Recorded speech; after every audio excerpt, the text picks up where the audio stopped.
Today's podcast is brought to you by Audible.com. Get a free audiobook download at audiblepodcast.com/Sorgatron Media. Over 75,000 titles to choose from for your iPod, iPhone, or MP3 player. Just wait, just wait, just wait, just wait. Wait for the perfect time, then attack. Don't give up what you want, take it back. Wait for the perfect time, then attack. Hey guys, the Wrestling Mayhem Show. It's 273. Is that right? Is it 273? Yes, that is right. That is correct. That is correct. Wow. That is correct. Correct. We're back Same around with again. convictions. Talk about all the news and everything. We got a special guest in the studio, but let's go around and see what everybody's doing from across the nation. Mad Mike from the Bronx, New York. How you doing tonight? I am doing fantastic, Sorgelstein. How are you doing tonight? Good, good, good. Sorry. Sorgelstein. Right. And from Corpus Christi, Texas, on his brand new MacBook. Hey, I'm looking all fancy tonight. Yeah, it's a little red, but other than that. A little red. Well, it's like 300 degrees in Texas. I like to welcome you all to my bedroom. Back with the blueness. He did that for you, Jimmy. Is that where the cookies get baked, WrestleFan? He doesn't eat cookies. He's a fan of sausage. Shut up. We covered this already. Is that where the sausage rises, WrestleFan? Shut up. Wait, are you just like sitting on your bed with the laptop on your lap? I'm in my room. I'm in my bed. My laptop's comfy on my little lap. He's probably not wearing pants. And I'm drinking Fiji water because I'm fancy as fuck. He's probably not wearing pants. Do we tag this because there might be a pantsless minor on the camera? Maybe. Could be. That's not good. Chris Hansen's gonna get it. Won't be a minor in 3 weeks. That's in what? Okay. And also joining us. Living in WrestleFan's room. Also joining us, Hot Wheels. Hey guys, what's up? Been a long time. He's excited to be here. Yes, I am. Must have taken some Mellow Mike's pills. I see this. They're good. They're good pills. And Yes. on the couch is Chachi. Hi, guys. And that's all he's got. Yeah, no. We got a lot to do this week. We so do have a lot to do. I'm not going to fill up the time Okay. BSing about my Japanese wrestling knee injury or the update that I'm going to get Thursday or, Or the Wii U. Or the Wii U. People can follow you on Twitter if they want those updates. Exactly. We me. Yeah. Chachi says. Right. Wii U. Wow. And also joining us back on the show, Mr. Jimmy DeMarco. How you doing, sir? I'm good, Sorg, but I don't want to fuck around and waste time, man. Let's do it.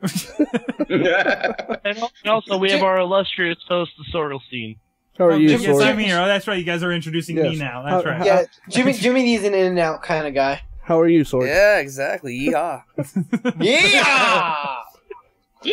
Listen, Mr. DeMarco has a lot of questions to answer in this episode. That is true. So, that is true. Tell us how you're doing, Sorg. I'm doing fine. Let's move on. Fantastic. Okay. Time for the of fan course. mail. No, we need to do the introduction. Time for the fan mail. If you stumble Wrestling on Man Show, this, Speed Edition. of course, you can follow along with us at WrestlingMayhemShow.com, on Twitter at Mayhem Show. You can give us a call at 412-206-WMF0 or 9670, or you can email us at WrestlingMayhemShow.com, that a lot of you do.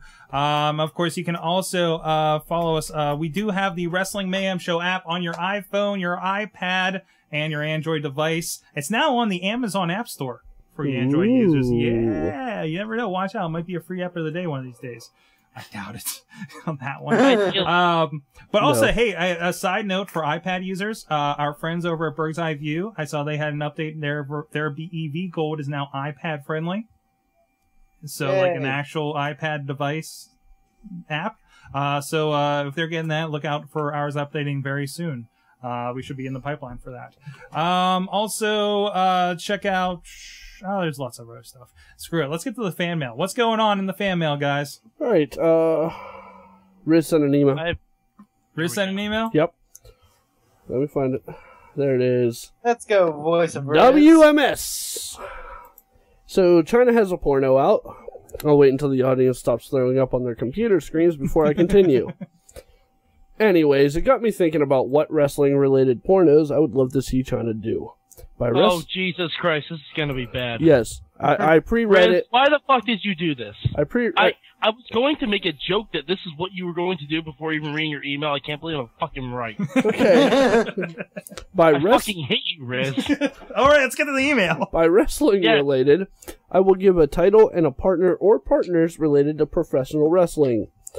Enjoy and try not to throw up while picturing China in any of these movies. Number 5. Jerry the King Lawler, King Sheamus, King Mabel, and Mo star in the Royal Rumble. Oh, Jesus. Number 4. A mystery man sends China dick pics, and China sends them back. The anonymous Raw GM stars in Cyber Sunday. Okay, that's actually kind of funny. A midget, a fat black man, and a guy in drag after watching the Wrestling Mayhem Show, especially the one this week. They call up China and have some fun. Hornswoggle, Mark Henry, and Big Vito star in Taboo Tuesday. Because apparently that's our core audience here on the Wrestling Mayhem Show. Wait a minute. We have a midget, and a fat black man, and a guy in drag? I guess. Or is this all Jimmy? Jimmy was in drag once for PWO. No, with an entourage? That sounds like a DeMarco entourage. Wait a minute, I am a fat black man. I'm technically a the midget. Who's the guy in LD, alright. Does that mean I have to fuck China? Damn it! Okay, listen, we're thinking way too much about this. We're overanalyzing this email. I don't want to fuck China. Okay. I think we just got the title of the show. Okay. That cookie is old. Alright, number 2. That's more of a sausage cookie. Wow. I hate you, Riz. That cookie has nuts in it. I don't like nuts in my cookies. Oh, that Wrestling Mayhem Show 272. That cookie has nuts in it. Number 2. China is part of the colonial United States, and she gets kidnapped by the British soldiers, where British General William Regal takes a liking in China and makes her his slave. This is the insurrection. And that's with 3 X's. Yes, with 3 X's. And number 1. Number 1, China and Nick Hogan are over the limit. Oh, no. Oh, no. Oh, God, no. By the way, Nick Hogan's at E3, and he's coming out with his own GTA games. Sadly, I wouldn't be surprised if they made that movie. Until next time, try to get the picture of Mark Henry, Hornswoggle, Big Vito, and China orgy out of your head. Riz. Considering how much we went into that, yeah. I hate you, Riz. That is I unfortunate. fucking hate you. All right, we got another one here from Pierre Kelly. Who wants it? I have Pierre This is Mad Kelly. Mike. To the WMS Nation. In the opening segment of last week's Raw, R-Truth has seceded from the WWE wearing a Civil War uniform. Let's point this out. A Confederacy uniform. Sorg, I told you it was about... What? I don't know. He broke up. Move on. Yeah, Oh, sorry. Anyway. But if you know what that is, let me explain. To withdraw formally from membership in an organization, association, or an alliance. You've been educated. So what does this mean? Is he out of the WWE forever? I hope not. And if so, will the short-lived heel era of R-Truth come to an end? We'll see a capital punishment. I would just like to point out, by seceding from the WWE, he effectively quit. Well, no, he's seceding from the WWE universe, meaning that he didn't want to be associated with the fans. Also, but judging by his outfit, he may be supporting slavery as well. Yeah, he's going down south. Well, yeah, I mean, I think Johnny Curtis is officially his indentured servant. Anyway, on a good note, he's keeping the title shot at the same pay-per-view with John Cena. On the same opening act, the awful one named Miz deserved a final title shot. Why? Because he demands revenge, and if he loses, he could end up in the picture for the U.S. champion. He's been one in the past, and with betrayals from A-Rai, I could hope that the relationship between Miz and A-Rai could end soon like Laycool did. By the way, side note, I love the fact that in Alex Riley's Titantron, the little Minitron says A-Rai on it. Did no one notice that? No, I noticed. It just wasn't important enough to bring up right now. Oh, okay, fine. Back to the email. I thought it was cool. Also, we saw Zack Ryder come back to TV wrestling with possibly an Internet Championship belt. I won't tell you why he got it, but we move on to why Christian turned heel. Hey, that's... Zack Ryder deserves more than one sentence. The Internet Championship belt is the most prestigious title in WWE. Anyway, once upon a time, the week after the Peep Master got his title, Randy Orton came from Raw to SmackDown to snatch his title off after a week, making it the shortest reign in World Heavyweight Championship history. This feud led up to weeks and weeks until the Peep Master wore his zebra stripes for a match with the Viper and the Irish Tanner, King Sheamus. When RKO won, the Peep Master raised his hand and knocked him to the ground. It was something that fans always wanted. I believe the rivalry will continue to make WWE bury TNA all the way to the wrestling promotion graveyard. I'm hoping for that rematch at Capital Punishment so we could see the best World Heavyweight Champion of today. See you guys later. PRK, a.k.a. Mr. Techwood Drive. All right. All right. That's something. That was an email. And we got one from Mr. AJ, who was, as he mentions here, was just on the Awesome Cast here before this. Says, good evening, WMS Nation. Even though I was just on the couch in the studio 20 minutes ago, I am not able to make it in person to talk that shit on the internet. I liked Raw, particularly the Kofi Ryder match that featured Dolph Ziggler on commentary, putting Zack Ryder's YouTube show over and making fun of Twitter. Quote of the night, send tweet, which is, by the way, how I send all my tweets now. He also said that Zack Ryder kicked Kofi's face off his neck. Yes, his face off his neck. All that's left was the dreads and the goatee. Yeah. That was great. More Dolph Ziggler. And isn't it great? Like, okay, Vicky's been with him for so long, so he hasn't been talking, and now they're giving him a chance, and it's great. I noticed WrestleFans started following him. Yes, I did. I found it ironic enough that they mentioned his Twitter account by Michael Cole mentioned it, and he mentioned him as Heel Ziggler. Mm-hmm. Ironic enough, yeah, he's great on Twitter. He was actually live tweeting during commentary. Yeah, it was pretty good. One other thing of note from Raw, I really like the two big storylines on Raw right now: Crazy R-Truth versus Cena and Miz versus Riley. A-Rai is really coming into his own on the mic and match wise. R-Truth is showing a range I don't think many people thought he had. The conspiracy Crazy R-Truth is actually funny, awesome, and really builds him up quickly as a heel. Miz is still a top heel, and Cena can pretty much get a storyline out of anyone. TNA still blows. AJ. Yes. All accurate points. Was there anything up? I forgot. There was something I wanted to tell AJ that I saw in the WWE magazine, but I forgot to mention it before he left. There's actually a brief little segment in the WWE magazine timing all of the Undertaker's entrances. That's awesome. At WrestleMania. So we know exactly how long the Undertaker pee breaks were for every WrestleMania. Awesome.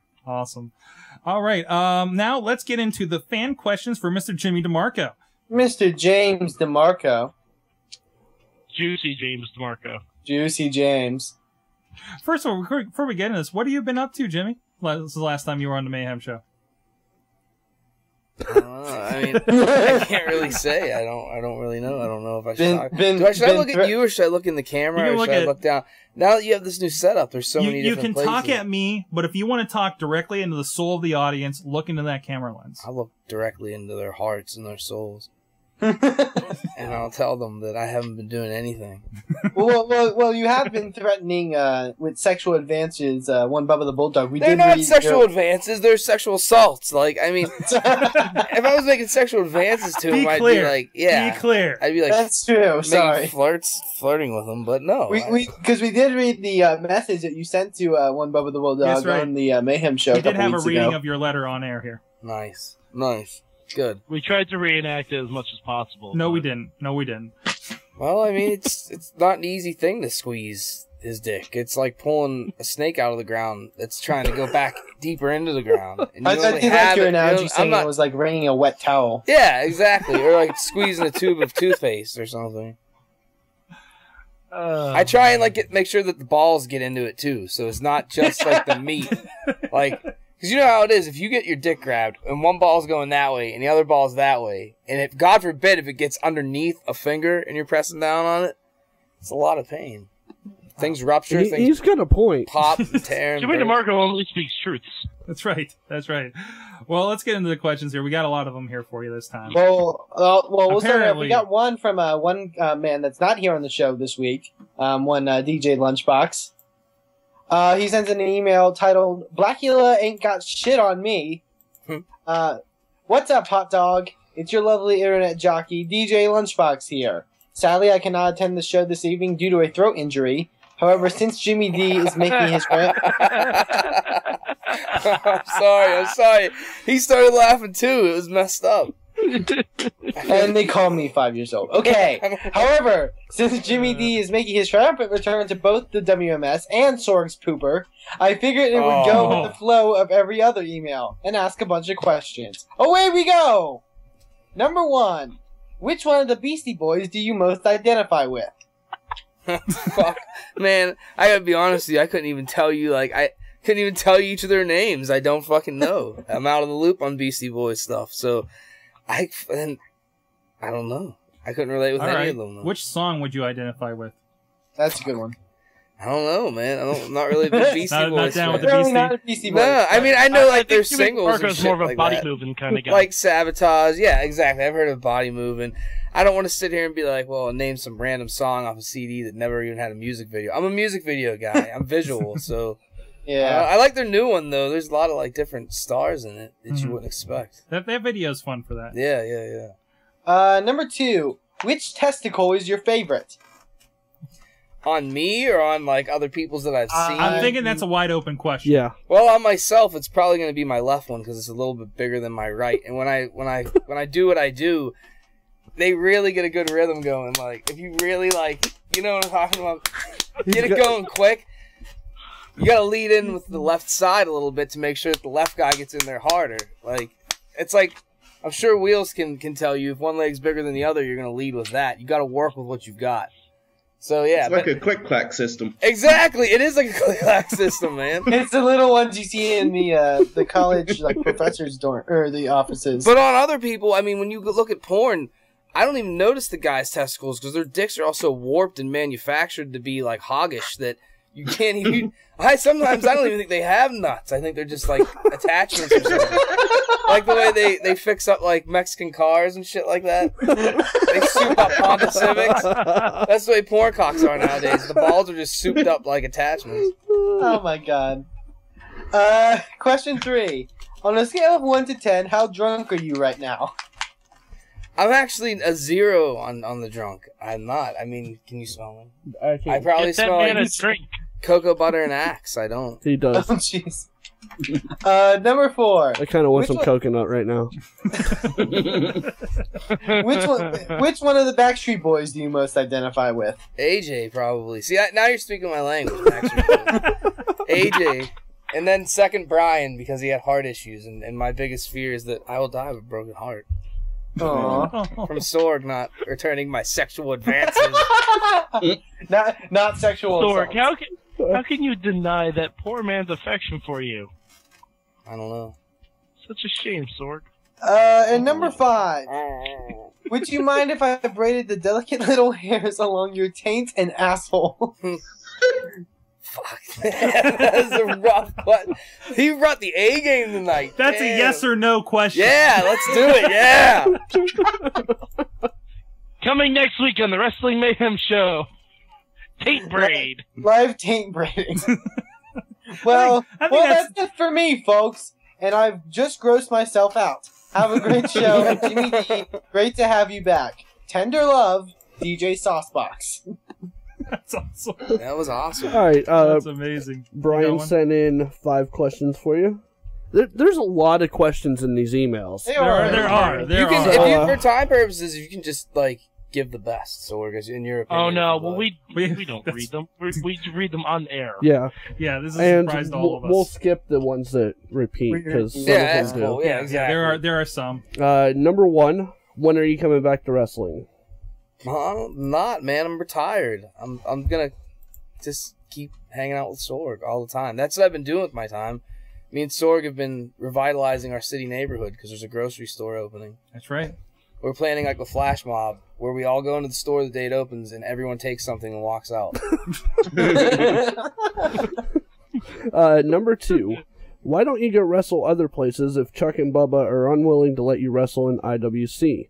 I would love to see you return in AIW or PWO, as long as they don't have you trying to molest the siblings of handicapped wrestlers. Oh, man! Wait. For those that may not have heard, can you recap what that is in reference to? I think it has some. I'm guessing it has something to do with one Gregory Iron. Yeah, like 2 years ago, I think it was. I didn't like Gregory Iron, and his little brother kept coming to shows, man, and getting in my face. So they tricked me into going to a house that was. I don't know. It was a bad angle, man, and it didn't go as planned. Did this play on PWO TV? Yeah, dude, and wasn't popular with a lot of people. They found it like it was all done in fun, I guess. And, yeah. And it came... they didn't get the sense of humor. Like, I guess the wrong audience caught it. Like, okay. if it was a bunch of like, you know, guys with good senses of humor, fun-loving people, I think a lot of children and housewives saw it, and they thought it heavily insinuated child molestation. But I was really like, I was going to the house to beat this kid's ass. 8 years old, or 9, or whatever it is. What? And they set it up like a To Catch a Predator style thing. So I walk into this house, and there's a camera up in the corner that catches me, and I'm like, Zach, I'm here. And I'm like, gonna kick his ass. Not fist him, you know? So then I turn the corner, and it's Joe Dombrowski with a bunch of papers like Chris Hansen. He's like, are you the screen name Hypersexual69? And I think they like beeped the fucking screen name on TV. Someone's got to have the footage somewhere of it, but I know that at the time it really wasn't popular with a lot of people. So I don't know, but to answer your question, I'll never come back to wrestling.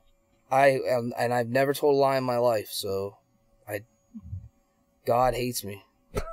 All right, next question. What are some of your fondest memories of Larry Sweeney, and how do you feel knowing your War Games cage match was his last match in IWC? Well, I mean, that's a hard-hitting question. Shit, Yeah. I'm used to like, what do you like better, black girls or Asian girls or something? How do we go from the child molestation to this? Who the fuck wrote these? Like, I was going to warn you, and then I'm just like... it's like an emotional roller coaster here. You're gonna ask me about molesting a handicapped kid's little brother and getting thrown off TV, and then you're gonna ask me about Larry Sweeney. I'm reading the email. I have a lot of fond memories of Sweeney, man. He was a really great guy. It still hurts me. Like, I've lost, in the last 3 years, a lot of family members, and it hurts me more that Sweeney's gone than any of them. That says a lot. But that he loved, one thing about the cage match a lot of people don't know was he was really, really looking forward to it going into it, and he really liked it a lot, but he never even saw it. He never got the chance to see it because he moved down south shortly after that, and he never got the chance to check it out, but he loved the match. So, yeah, I mean, it does mean a lot to me for a lot of different reasons. So, yeah. I hope your next question isn't, what am I going to do when my mom dies? No, actually, we go back to ridiculous with, where did you come up with the phrase zipper hoagie? I stole it from some, it's going to sound fucked up. I stole it from some family members of mine, because growing up, my dad and my uncles used to say it to each other. And they'd say that they feasted on zipper hoagie. And I would get in trouble for saying it at school when I was younger, and then it just carried over. Because I go to Cleveland, and I really caught on to the AIW. That's where I said it first. And Because up there, they don't even call hoagies hoagies. I think they call them subs because they got that Midwestern meat gazer accent going on. They're fucking hoagies, all right? Fuck Subway. But yeah, that's where I got it from. I got it from your mom. And the last question is pretty much question number 1. But will you be at Super Indie X? No, I can't. I can't make it there that night, but it's going to be an amazing show. So everyone should check it out. All right, that's all from Brian. Fuck you, Ron. Excellent. Mike, you got the next one? Okay, I have Scott Fitzgerald, and it's more like a paragraph, so I think I'll read it first and then let Jimmy comment on it. With all due respect, why do you wrestle the style that you do? Please don't take this as me attacking you personally because I find you very entertaining. I think your promos... You want to say... Excuse me, I don't want to stop you, but when you say... Please don't take me as this tacky personally before the paragraph even gets into the bulk of it. Save that for the end. Like, insult me and then save it for the end. I'm not saying you're going to insult me, but yeah, you need to work on that. But yeah, I'm sorry. Continue on. That's all right. Because I find you very entertaining, and I think your promo skills are some of the best in professional wrestling. He not just the indies. And here it comes. But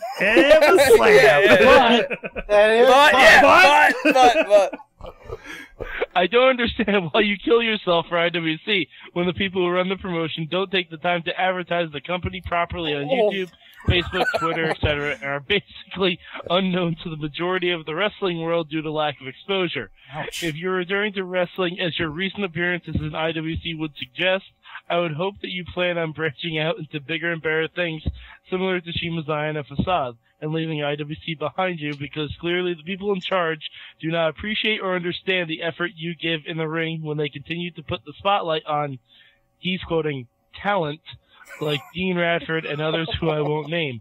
Thank you for your time. I don't name I'm Dean looking Radford. forward to Super Indie X. It'll be my first IWC show since winner take all.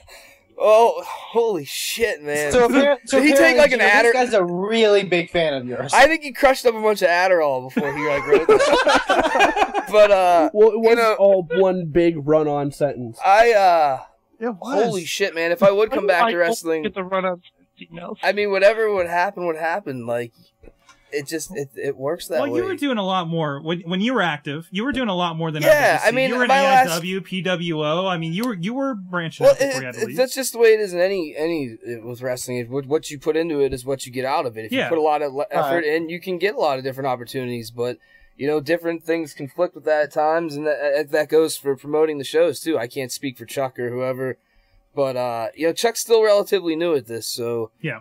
It's only his second year, and I know he's not losing money, so he's doing. No, I'm not gonna come out here and be like, oh, he's making millions, but because it's not true. But who in the indies is doing that? Yeah, I mean, it is what it is, and you do it for a lot of different reasons, and I'm sure you know the Twitter and all that shit will come with time. I know he's in the middle of like a major situation personally that he's dealing with, but he's still going to make sure Super Indie goes off. I really think Super Indie is going to be a really special show. I mean, with Ray coming back, the tournament itself has a lot of great entrants in it this year. There's a lot of guys who are like on fire too. I mean, Facade's tearing it up. He's going to face Sabu in a couple weeks for AIW. Yeah. And that's like the definition of a dream match. So, I mean, shut the fuck up and be patient, man. You want me to tell you? Take a chill pill too, man. Fuck. Take a chill axe. We got a next email in from Justin Ryan. A couple questions. One, when are you coming back to beat the fuck out of all the old dudes and fat ass McChesney? Man, McChesney's not fat. I think he's just, you know, he's like turning into a 40-year-old housewife. All that ass hanging out. But So I don't know, man. If I could put a date on it, only Santa Claus comes on schedule. No one else does. Order something offline and see. It doesn't happen. I'm gonna use that line. Santa Claus only comes once a year. Jimmy DeMarco definitely doesn't. Exactly, dude. Yeah, Mad Mike tearing it up. Was that Mad Mike? That was Mad Mike. All right, yeah. Kidding, sir. Good. I couldn't have said it any better myself. Number two. how pissed were you when the Steelers lost the Super Bowl, and do you think they can make it back there next season? All right, yeah, that's a good fucking question. Like, no more like heavy duty stuff like death and all kinds of stuff. Yeah, I was pissed. Dude, it took me a long time. Like, I was laid off from work too, so I woke up the next day and I couldn't watch any TV. I couldn't do any social networking. I was very, very, very angry. But hey, if we would have had Jerome Bettis, we would have won that shit, man. Mission accomplished. That's what the shirt says. But yeah, we're going back next year and we're going to fucking win it. Even if there's an 8-game season, people will be like, oh, it's tainted. Well, you know what's tainted? Your mom's face when I go like this on it. So, it's going to be 7 next year. Next question. How many times have you gotten laid because you were Jimmy DeMarco? Oh, now we're getting into the more fucked up questions. Surprisingly, probably not as much as you think. I mean, no one knows who the fuck Jimmy DeMarco is, so I would say more times from just being myself. But so like 3. Maybe I'm not. Yeah, like I don't know. Well, let me try. I could sit here and do the math. Well, we wanted to be like perverted guys. Who are you? That's what I mean. Like I kind of am. I'm not like the Undertaker, where like I turn into like a thug or something. Is he really a thug? I remember when he was Biker Taker, he was kind of like thuggish and like He was Sons of Anarchy before Sons of Anarchy. Yeah, beating up Diamond Dallas Page and shit. But I mean, if I could, that's a fucked up question, man. Like, you can't put me on the spot like that. Probably not more than 5, I'd say, but I'm not saying I've only fucked 5 people. But Notice he said people. People. Human beings. Well, you have to assume one of those 5 hookups was so. Yeah, well, I mean, there are. I would fuck an alien, and I swear to God by that. If it was, as long as it was female, and it could be proved to me that it was female and not transgender, because aliens could be transgender. But I would, dude, I'd fuck an alien in a heartbeat. Just wait. So you're like the one character from Doctor Who that'll fuck anything that's pretty enough. Well, I mean, looks are a major factor. Are you Captain Jimmy Harkness? Hey, man. There he goes. Homeboy fucked a Martian once. No, I would seriously. I mean, it would bridge gaps. That would be like, what human being could lay claim to that? You've got guys who made the wheel, electricity, all that shit. Hey, I fucked an alien. Someone has to. Yeah. So fuck yeah. I mean, someone has to do it. Even if it opened up and it was like evil looking, I'd be like, fuck you. I get like the most angriest. Do it for mankind, man. Hell yeah, for mankind. Exactly. Down in the boiler room. No, be like fucking Russell. You see like fucking like dude in Independence Day flying up into the mothership. Oh, dude, if it was like I've thought about this. If it was like a mind type sex and not bodily fluids, I'd let it I'd build it into like a false sense. Like, so in my mind, it's like chasing me, it's about to get me. It's like, oh, I'm gonna fuck you. But then all of a sudden, it's like, well, what's happening? And the sky turns dark in my mind. I'm like, you have no idea who you're fucking with. I'm the most perverted mind in the galaxy. No matter how many tentacles you got, I'm going to do things with them, baby. You won't even know. I don't care how many holes you have. I've got fingers, toes. Let's do it on an intergalactic level. E.T., Katy Perry. The next question we kind of already answered. Will you be at Super Indy 10 to make Bubba and McChesney choke on the zipper hoagie? Yes, it's another zipper hoagie question. Zipper hoagie's on question marks. Man. I've been talking about the zipper hoagie a lot on Twitter, so maybe that's catching on, but... I must have read zipper hoagie questions at least 4 or 5 times today between Twitter and these emails. Hey man, the zip's a big deal. What was your favorite match at WrestleMania this year? And are you looking forward to The Rock versus John Cena at WrestleMania next year? Yeah, I mean, I'm counting down the days till Rock Cena. I couldn't even tell you what. I mean, I did watch WrestleMania, but I liked probably Orton and CM Punk. Good choice. Yeah. What is your favorite type of beer? Oh, dude, I drink for the effect, not the taste. So, I mean, I can drink anything. I really don't have a favorite. You drink to get shit done. Oh, hell yeah, dude, all business. And final question, is Sorg wearing pants? You know, he positioned me, and he specifically told me to sit on this. In this he positioned you. And I can't see if he has pants. He's standing up. Oh, man. Damn. I was kind of hoping he wasn't. I was waiting for the desk to go boom boom to thump to let us know he wasn't. He just fucked his boner. Well, my night's ruined. That's it for that email. All right, I got one here from a Patrick. It says, just recently started following IWC, but you are by far my favorite wrestler, even though you are not currently active. Was Cage Fury 2010 the most you have ever bled in the ring? When I watched it on the IWC Best of DVD, I was blown away by the amount of blood shed between you and Larry Sweeney. Someone got my camera, by the way. R.I.P. Who is your dream opponent, and where did? Oh, well, first we'll ask about it. Is that the most you've ever bled in a match? Yeah, but not. I mean, like, I had a match with Facade in AIW where I bled a lot, and that was close, but Cage Fury like blew it away kind of because it was, Sweeney had a lot. Yeah, Sweeney had a shirt on and his hair was longer, so his was soaking it up. Like Sweeney actually probably needed stitches and didn't get them because then he stayed with me for a day or two after that and bled like it took it a while to stop bleeding. Yeah, the cut on his head, but this is a pretty deep one. Yeah, I mean his shirt was soaked. I didn't have a shirt on and I don't have any hair, so it was easier. Yeah, like, and he's got like he didn't have the blonde hair. He was darker. Then, yeah, so he was darker. It didn't show up as much. It was like a dark. I remember that would have been the Ric Flair effect. Yeah, and that's what he usually does. Yeah. But I remember taking a shot at somebody else, and I turned back over him, caught him in the corner, and just everywhere. Like it came so quick. We were in the thank God they put core time showers in core time because we were both back there, and it was just it was a mess. Like there was a lot of blood backstage because we actually, if you look at the match, we come back out to celebrate with Dennis after the match is over. There's still fresh blood coming down. It didn't clog up and stop. It took us going to the back and closing it ourselves to stop them. Sometimes it'll stop on its own, but I don't know. So is that the same for all over the body or just the head? Like if the butthole splits open, does it stop after a while? Why are you asking me these kinds of questions, Jimmy? I don't know. You seem like someone who'd know. And the last question for you, Standard. Who's your dream opponent, and where did you become so good at speaking? What? I don't know. I'm like, why are some weird questions? I know. My dream opponent, I don't know who my dream opponent would be. My dream opponent would probably be fucking the devil, and then I don't know where I became good at speaking. I know that's like a seductive question. There's some lines being crossed here tonight. Some very odd fans out there. There is. All right, who's got the next one? I do. Steph Huber.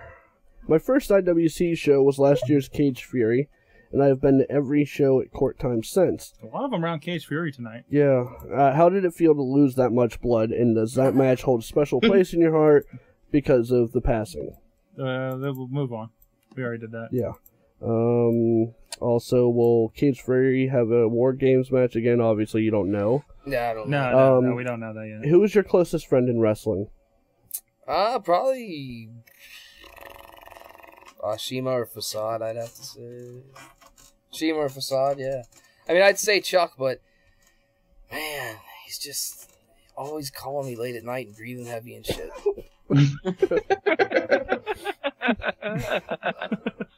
It also goes on to say, I'm a big fan of your YouTube videos, and one of my favorites is the AIW video where you're in a baby blue suit. When you return to IWC, does that mean you will also be returning to other promotions such as AIW? I'm not coming back. Right. Yeah. I don't know, so I can't answer that right. question. And finally, how badly was your leg injured at Winner Takes All when John McChesney jumped out of the ring and landed on it? I like hyperextended it pretty bad, but nothing was broken or anything, so it was better in a little while. It just took some time and some special things being rubbed on it. And that's all for that email. All right, we got 2 more emails I have lined up. Go ahead. I got Big Freaky lined up. Okay. I like how All right. you go, I got Big Freaky lined up. Here we go. Bet you do. After you're reading your Facebook post about tonight's appearance, I'm curious, what brand of lube would you recommend? Spit. All natural. Get it wet before you do anything else. Let your mind do the math on that. Wow, that sounded like when I said it, it sounded perverted, and then I said it, and it really sounded perverted. And I kind of feel that. I wish I could take it back because I didn't want to go that far with it. But yeah, go to Walmart in the condom aisle. There's a lot of different lubes. All right then. How about whiteout or copper tone? Wait. As a chemical engineer, I would like to point out, please do not use whiteout as lubrication. That will create very bad problems for you. The more you know. Anyway, any thoughts? Thank you, Wrestleman. Any thoughts on your few appearances in CWE? He always asks about CWE. Yeah, he's got a few questions. If anybody has any history in CWE, I think this guy up. just called me a fat Frank Mir. I'm not. I think it's just because I'm sitting down. I'm not fat. Smaller, fatter Frank Mir. All right, that's right, interesting. because my face is fat. Like, it's been swollen. Oh, man, now I'm going to go home and throw up. Shut the stir. I don't, fuck, man. I can't tell you anything about CWE. I only wrestled there, like, a couple times, and it was weird. It kind of sucked. It did. Like, I'll give them credit. Their hearts were in the right place. But the guys who run it didn't know what the fuck they were doing. And if they're still running, God bless them. I couldn't tell you. I don't think they are. Like, okay. At least not regularly. Well, that's good, because they were good guys, and they shouldn't keep losing money like that. Because, I mean, they had an awesome venue, and there'd be, like, no one there, and it's just depressing. Well, last I saw them, they did a split show with PWO. Yeah, I know they did, like, 2 split shows with PWO, I think, and yeah. I'm talking about the single. The last shows of theirs I was on towards the end of 2009. You know, Nick was a good dude and everything. He always took care of me and paid me, but I couldn't, it wasn't like I was there taking notes backstage like, this environment is spectacular. I would just go in and wrestle and pretty much leave, so I couldn't really elaborate. Okay. He also wanted to know if you cut a really drunken promo while you were there in the fall of 08. Oh, at CWE? Yeah. It's CWE. I didn't wrestle for CWE till 2009, so I think you have me mistaken for somebody else. Okay, and he's also accusing you of perhaps stealing the CWE title belt. What the hell? Because it was rumored that you stole it on an indie board. Someone fucking took their belt. Because I mean, you know, people pay hundreds of dollars for replica belts, just leave them laying around to be stolen all the time. But I didn't even work there at the time, and someone started a rumor that I took it, so it wasn't true. It's on your manual, isn't it? Or they said Shima stole it and gave it to me. And we were, like, driving around with it and stuff. But if I did take it, I would have, like... Did you ever see when terrorists capture somebody and there's, like, the night vision camera? And they're like, we have them. That's what I would have done. We have your belt. Yeah, I would have, like, we could have filmed it down here. Me and Sorg and, like, manipulated the voices, like, scream, like, we're gonna fucking rip it apart and burn it down into pinky rings. But no, I didn't take it. He says he meant 09 in the chat room. I demand 20. Cool. I demand 20 cases of lube. Well, then maybe I did, and so Big Freaky is Sorg hater. Yes. See, I connected that. With Detective DeMarco. That's what you really been doing in the off time. Detective Jimmy DeMarco. Maybe I did cut a drunken promo there at the end of 2009, but you know what? I got matches. Me and Ray Rowe had a match there I'm sorry, I'm slurring my words. That I would love to see. I can't see it. Because no one's got the DVD, because that's how great of a promotion it was. The matches took place that may have been lost forever in the sands of time. Don't let any sand get in your penis if you're having sex on the beach, because then it's like a corn dog. Oh, God. Jesus Christ. Oh, God.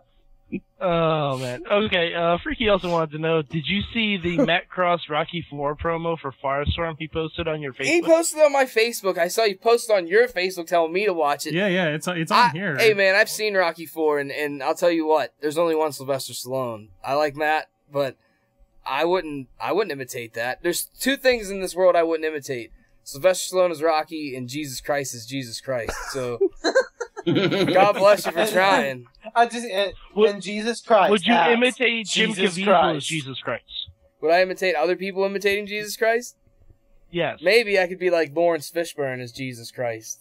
You know? Or, what's his name? The guy from Batman, Morgan Freeman? Yeah. I like how he's been in like millions of movies. I call him the guy from Batman. Freeman. He's actually played God before.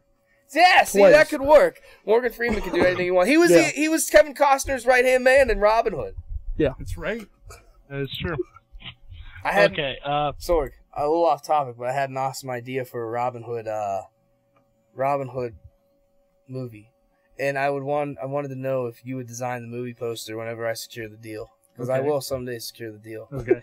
This will happen. Yes, it's going to be Vin Diesel's Robin Hood, and the poster is going to be him shirtless, just holding... Well, hold on. Let me not get ahead of myself. Him shirtless with fire in the background, with a flaming arrow pointed with a 3D poster in every theater in America.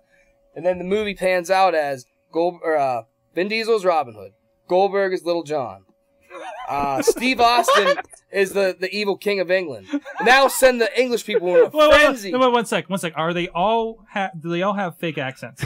No, Austin's playing it straight. Okay. I'm purposely doing that shit to incite the English people, because the sheriff of Nottingham is the Simon guy from American Idol, Simon Cowell. So there's a scene. I already got scenes mapped out in my head where, like, they've got all the villagers of, what is it, Nottingham? They're all lined up in those stock things, right, where they put their heads. Yeah. And Austin's like, I want this son of a bitch Robin Hood, and he's giving stunners, breaking the people's necks with the stock. And Simon, he's like the feminine fucking sheriff. He's like, oh, I can't catch him. He's got these merry men. He's got this big jacked up bald Little John. And Austin's like, what? Little John. So, shit happens throughout the movie. Like, we got Justin Bieber as Vin Diesel's Robin Hood's little brother who gets kidnapped. We cast Vanessa Hudgens as Maid Marian because when her tit pics leak out before the movie, like they always do, that's free press for us. And then we get Bruno Mars, Pitbull, and Whitney Houston to team up for the power ballad for the soundtrack that takes us to the top. We got Sorg making the poster, and then the end shot is there's this crazy fucking battle. And Vin Diesel gets captured, or else they're going to kill Bieber brother. So then it looks like Steve Austin's won. All of a sudden, Goldberg raids the fucking Little John raids, and he's got the real King of England with him, played by Sylvester Stallone. All hell breaks loose. We get the big showdown with Austin and Goldberg, and at the end of the movie, Vin Diesel kills the King, Steve Austin, by dipping a flaming arrow and throwing it with his hand. Because our American Robin Hood doesn't need a bow. Yeah, we've evolved beyond that. Okay, hold on. WWE Films, make this movie.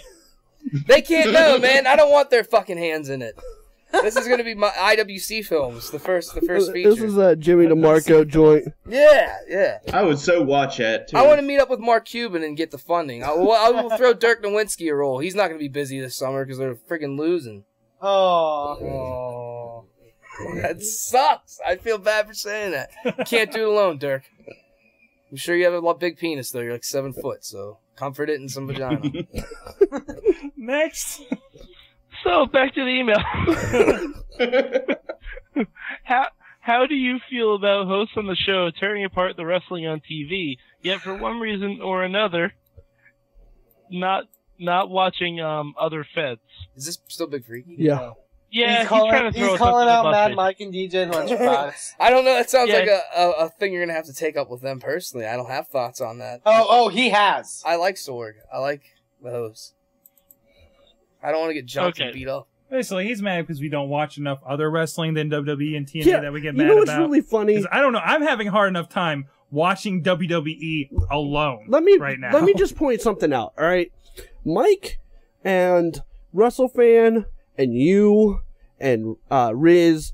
Well, I don't know about Riz so much. But Wheels. Riz we cannot vouch for. But Wheels, you guys all go out and watch indie wrestling. Yeah. Yes, we do. I mean, not me. There's nothing in my town, but...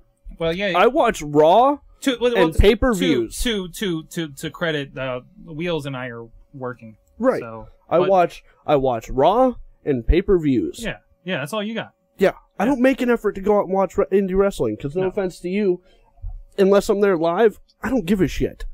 I don't like it. I don't want bad camera angles. We've covered this. The thing. I think, honestly, Chachi, I agree with you. I'd rather watch a live event than actually sit there and watch it on TV, because it's a little bit of a different experience. Well, I mean, I think the problem is you really don't like indie wrestling, because if you liked it, you would know that a lot of the promotions have very good camera angles. A lot of them have production that, in some cases, if you watch TNA, is better than TNA, because they're being filmed by people who know wrestling and know the camera angles to go with, where to flip where, and stuff like that. So, I mean, if you want to make the effort to find other wrestling to watch, it's out there, but you can't knock people for not wanting to watch it, because there's maybe shit that doesn't compel them, or they don't care. Well, I mean, I've watched... I own old IWC DVDs. Well, I mean, I'm not talking about old IWC. I'm talking about like Dragon Gate, Ring of Honor, Right. Evolve, shit Chikara. like that. Yeah, Chikara. They have And like anything fully produced DVDs. Smart Mark video produced is I'm just really lazy good. when it comes to searching the internet for this crap. Honestly. Yeah, but I mean, I understand what you're saying. There's a ton of bad, really, really bad production out there, and it sucks. It drags everything down. Mm-hmm. Okay, he has 4 more questions. Yeah. Are you the little Jimmy R-Truth keeps talking about? Fuck, man, I wish I could use the money. All right. I'll wear like what is he? Is he still like a gangster guy? I'll wear like Kinda. like denim jumpsuits and shit, and be the little white lackey if you give me. Actually, Throw me like he's kind of $1,000 just being a crazy escape from a mental hospital, man. But no, Yeah. no, it's like I think Crazy like, black man. I think like black people say, cause I have a few black friends. They always make fun of my name. I think black people throw the name Jimmy around like white people throw around the names like Tyrone and stuff like that. Like there are black names or there's white names like Billy, Jimmy, and Timmy are like Wait, so it really is a- stereotypical white names. Like I went to high school with like a ton of black people, and they used to always make fun of me. Like, oh, hi Jimmy, hi, and then like if you have a name like Jimmy, Billy, I didn't Timmy, know Johnny, they'll fuck with you. So So it really whatever, is a man. race thing. It probably Yeah. is. It probably is. Everything's a race. I don't thing. know, because there was a black family that he was calling little Jimmies and everything, and Big Jimmy. Well, So- that's it. That's I mean, to it's indicate I don't know. it Is that wasn't the- a race. It's the same thing. Reason why people, were mad at Chris Brown for beating Rihanna, but laugh at Charlie Sheen for being a self-destructive junkie. It's hate, man. Hate's everywhere. Never thought about that. Hate is gonna hate. Exactly, man. Lover's gonna love. I don't want any of the above. I want to piss on you. Chappelle Show. Yes. All right, finish this email, please. All right. What are your thoughts on Lowrider? What? He's awesome, man. He's amazing. He's a Mexican national treasure. What are your thoughts on Lowrider? You probably think he's cute. I'm just kidding. Okay. Would you have sex with Vicky Guerrero? And yeah. Have you seen her lately? I don't give a Have you fuck. seen her lately? I don't, hey, She's give looking me good. give me a 6-pack and a couple shots, and I'll not only have sex with her, but she'll be. She's let's just actually- say she'll be calling me. She's actually not that bad looking now. No, She's no. doing a bikini Hey man, I shoot, don't care. guys. Shut the lights off and get lost in it. She looks like the mother from the Kardashians. Guys, she is doing a bikini shoot. For WWE? Yes! She tweeted that No, she's for going to her do a own bikini website. shoot. Oh, my wow. God. Like that'll be interesting. I hope That- a lot of other wrestlers, male and female, start following in China's footsteps, and hopefully Vicky jumps on that bandwagon. Hopefully let's have China be a pioneer here. Oh God, are you saying? I would love Vicky, to see the like title of Vicky's Brutus first video will be "I'm Your Poppy." I'd like to see like Brutus Oh, Beefcake, no. Jake Roberts, George Steele, like those types. I'd rather see Stephanie McMahon. Well, I mean, obviously those types are never going to do it, but hey, who knows? I hope to one day produce the first 3D sex tape with all this new technology out there. I think they already have those. Man, see, so everyone's always beating somebody to fucking punch. I apologize. said I didn't beaten. mean to burst your bubble, Jimmy, but I think they have 3D porn out there. Shit. All right, email. And what are your thoughts on TNA being called a glorified indie? I agree. I tried I I was flicking through the channels. And I saw it on the other night, and I was like, "Man, Hulk Hogan works here. It shouldn't be like this. It shouldn't be Yeah, happening, man. exactly. It's fucking Hulk Hogan." I thought like a gold mist just followed him everywhere he went, but it's probably like Yep. Tanner rubbing off. Wow. All right, we got one last email, I believe, here. Oh, well, okay. Billy J64 in chat was asking, what do you think of IWC branching out and having a show in Newell, West Virginia? The first out-of-state show, I believe, for them. Oh yeah, it is. Yeah, you're right. That's awesome. It's gonna be a great show. McChesney's fighting Road Dogg. Necro's gonna be there. Road Dogg. It's like Shima's hometown, so I'm sure there's gonna be a lot of people supporting him there. McChesney's gonna get it doggy style. Nice. He's gonna get rowdy. He is. One last email from Chris. Move some things. A long one. Yeah, I'm. A lot of it's kind of recap for what we've done so far. Well, Bobby of Um, J-Town has a question. Do you have any plans on joining AON? What's AON? Johnstown. We've been talking about it on the show. Absolutely. They have a lot of murder and kidnapping in their shows, apparently. Yeah, you'd fit in So- what? Great. Yeah. Wait, so it's wrestling shows that like murder and kidnapping? You want to add Apparently. rape to that? Rape? There might be rape. Is there rape? Oh shit, dude! I don't want no fucking part of that, man. Because when someone in charge is gonna find out about that, and This is on their show. Yeah. I know. Well, that's what I mean. Like someone's gonna find. There's. You can't do that. I mean, I've gotten in trouble over certain things that I've said and done over the years, so I know. God bless them if they get away with it, but sooner or They later, got to be on cable access or something. if it, hey It's- man, it's- that's you, cut. you can do anything you want after. Yeah, midnight. I was gonna say that's edgy. That's ballsy, no doubt. But I wouldn't. I'd be afraid. I wouldn't want the heat. So wait, coming is down on me. AON the Wayne's World of indie wrestling? It might be. Yes, I It think might so. Might be. It might Well, be. speaking of that, Bobby F. J-Town did send in an AON report. Yeah, we'll get there. Okay. Are we getting there? Okay. Well, maybe. I don't know. I know we We're all kind have of questions. running long on time for this segment, so we'll see. What are your from Chris emails? What are your thoughts on mandatory drug tests for indie wrestlers? Is this a thing? Is there talk of this? I don't know. I- I would if someone were to tell me that it was mandatory for me to take a drug test to work for them. I'd be like, well then. You have to cover my ass because obviously I'm doing this to cover yours. So Yeah. if I'm gonna piss somewhere for you or take my blood, you're gonna have to start, taking Yeah, care of me, whether it's really good paydays or insurance or Yeah, something. because I mean, you look at it for like if this was Yeah. like a state mandated thing, I mean, it's gonna be more for the drug test than some people's paydays. Exactly, it does. It costs a lot. So, I mean, hey, yeah, let's all take drug tests. They should drug test the ring announcers. They're crazy, like that Pedro DeLuca. he's a maniac. Get well soon, Pedro. He's not in what good happened to him? shape. He's having medical problems, but he's gonna bounce back. I sent him Sure. Tito Ortiz dick pic to make him feel better. Oh, that's Oh, nice. jeez. That's nice. Did I send it to you? I have. I hope not.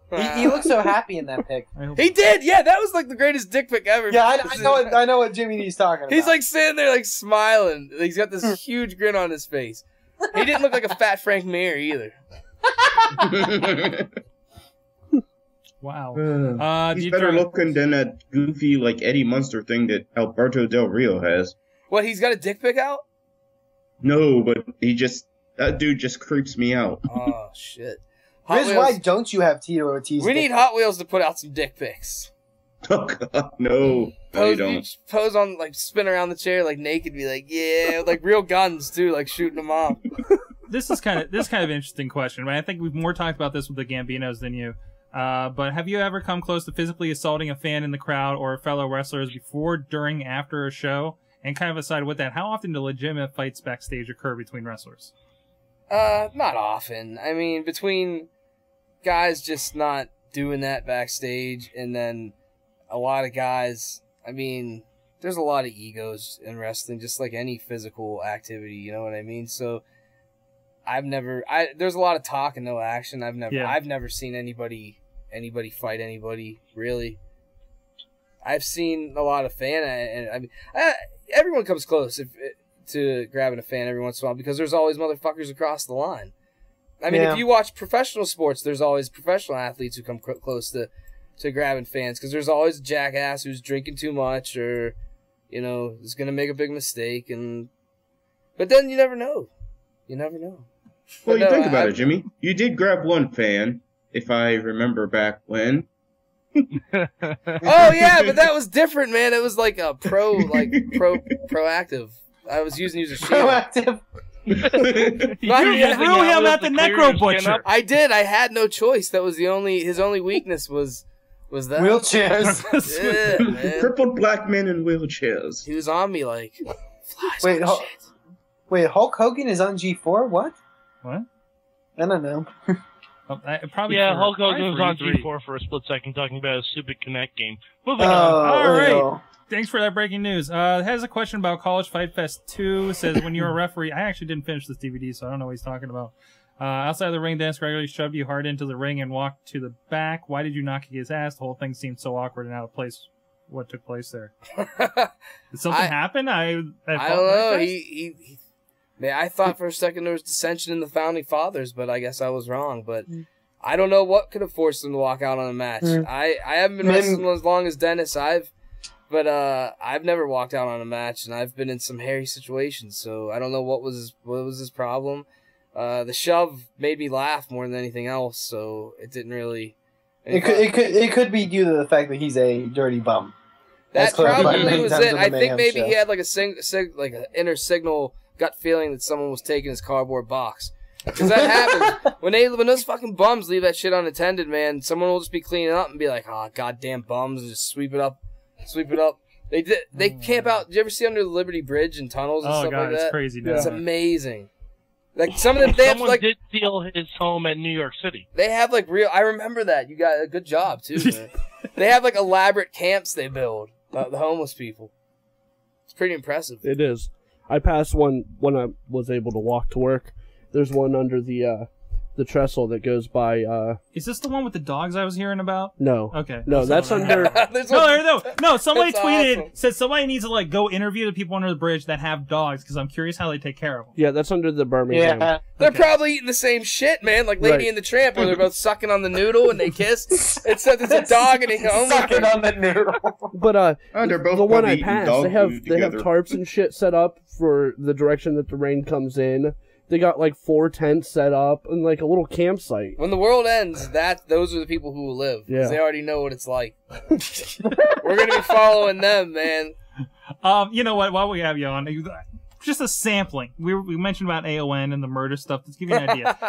About Bobby FJ Town, he sends us the report from the TV, and this is where we get this crazy stuff. Let me give you just a sampling. Gentlemen, behold, he says. AON had a look at possible murder suspect Connor Lee Denny, a former senior referee who, this guy named ISP, said may have been responsible for the murders. There's more than one murder! So is this real?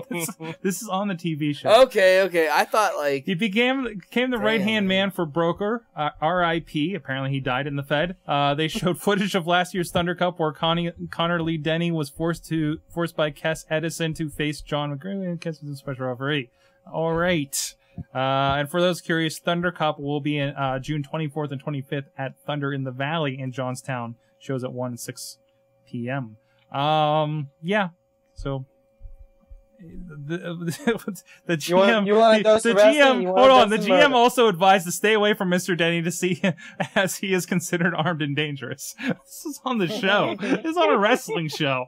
I mean, if you're in certain neck of the woods where wrestling kayfabe still kind of exists, Yeah. Well, especially in Johnstown. well, Go ahead. that's awesome, man. I mean, hopefully they start like getting into like vampires and werewolves next because There you that's go. hot right now. Hopefully it From what works I out hear. works I out mean, better Hey, than Shelly Twilight. Martinez does need a job. That's Yeah, right. I mean Twilight Oh. and Teen Wolf and all that jazz. As long as they're sparkly, they gotta be sparkly. vampires.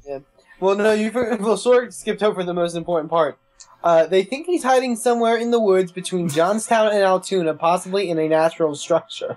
Dude, hopefully they like really take it the extra mile and I like. really hope some fan goes out to find this guy. That's what I'm saying. Like, I hope they do like almost like a scavenger hunt. Like, find him Easter egg hunt. Scavenger. Or maybe do like a publicity stunt where he's like naked running down the road or something, and it makes the local news. And then they can tie into it and be like, "This guy's a murderer."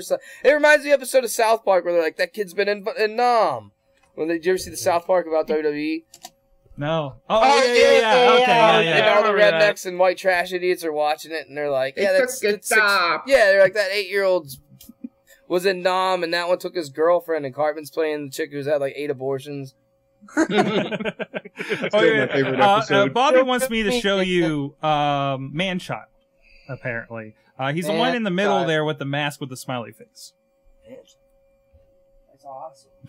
I forget what else that he does that I'm supposed to relate, though. Can you get that picture back up again? Yeah, sure. Doesn't he take off the smiley face when he's angry and it has a frowny face when he's really pissed I off? think so. Somebody found him in Walmart a couple weeks ago. These are great. You like original Florida Thug there, and I missed out. Oh, you're scrolling down. Okay. Yeah. And they have a terrorist character named Israel Sharif Fakor. Wait, hold on. Go back down. Keep going. I love how the terrorist character just Sorry, doesn't I even saw a have like ginger. the actual thing. He just has a towel over his head. Jeez. All right. On that note, we're gonna go to break, and you guys can check out a little bit of gold and everything else going on around in Sorgatron Media Land. And we'll be right back with some more with Jimmy DeMarco, and we'll get into the news. And remember when the segment we started last week? We're actually going to continue a segment here on the show. We'll be right back. Go to the club and you know how we do. Handful of cash and a couple of brews. So many women, so little time. Gotta find a good mind. Found a pneumatic tube system. Were this a scripted television show, that would have been foreshadowing. Either Lunchbox or Will, depending on what show this is for. And Hey man, everyone's sexting nowadays. That's what's up. It just goes. Did you see the transcript of his sexting? No. He's in space. No, you were Okay, fine. so hold on. That's fine. Okay. So just so I can make Mad Mike angry, here's the full list of food that we have on campus. Oh, better real soon. I'm gonna feel really bad if he seriously thinks that I injured it wrestling in Japan. Hey, you suffered through the Apple stuff. I'm gonna suffer through you talking about Nintendo. Go ahead. The point of E3 is to come out and blow the crowd away. Yes. You're not supposed to come out. It's a big rock show. I mean, a price point for the Nintendo phone gear. You can check us out at awesomecast.com.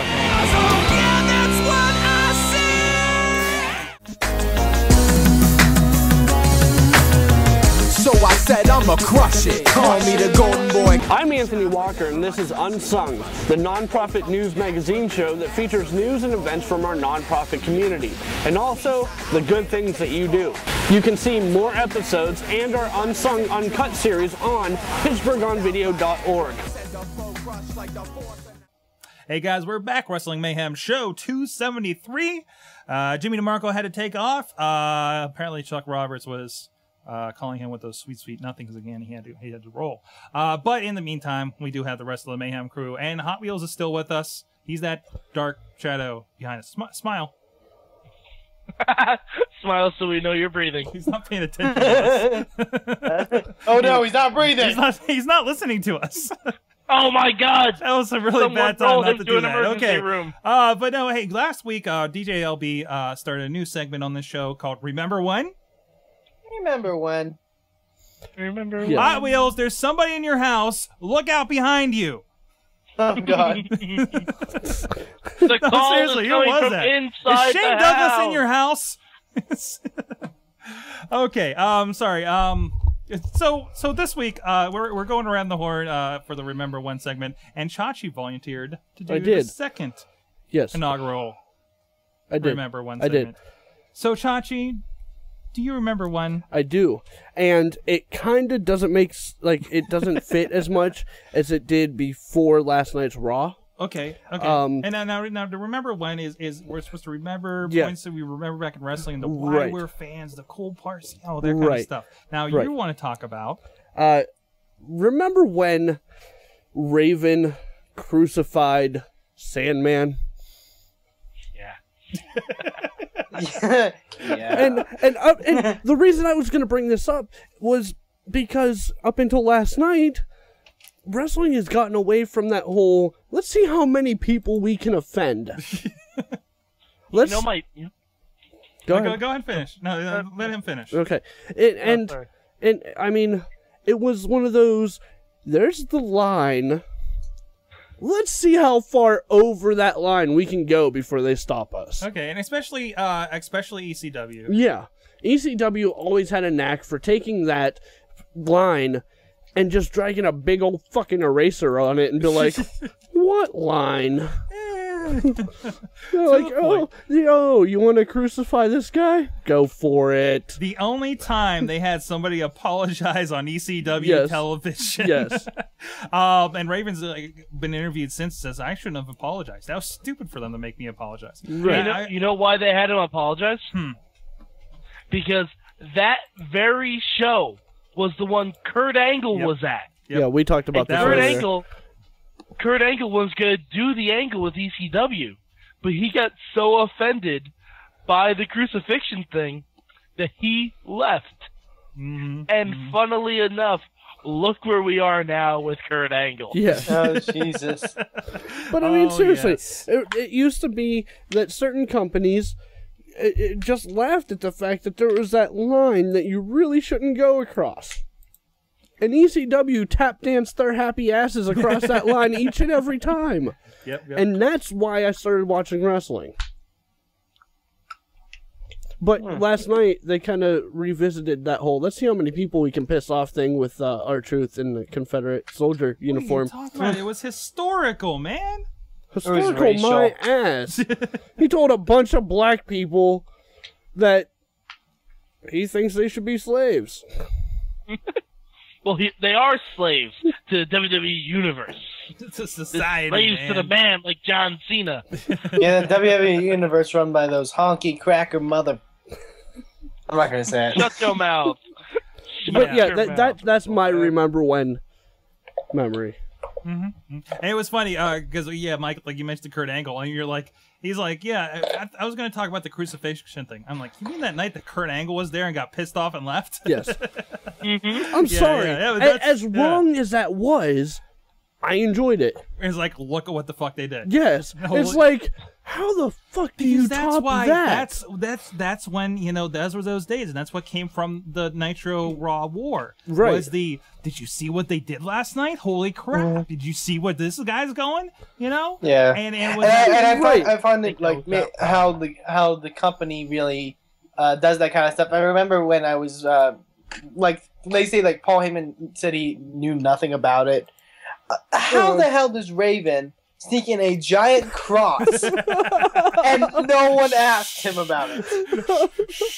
Right. Well, It's not like... man, you were never at an old ECW show. It's probably pretty easy. Right. I mean, it's not like he was in the middle of the match and he just built a giant cross. Wait, was that show at ECW Arena? Yes. There's nowhere to hide a giant cross at ECW Arena. Trust me.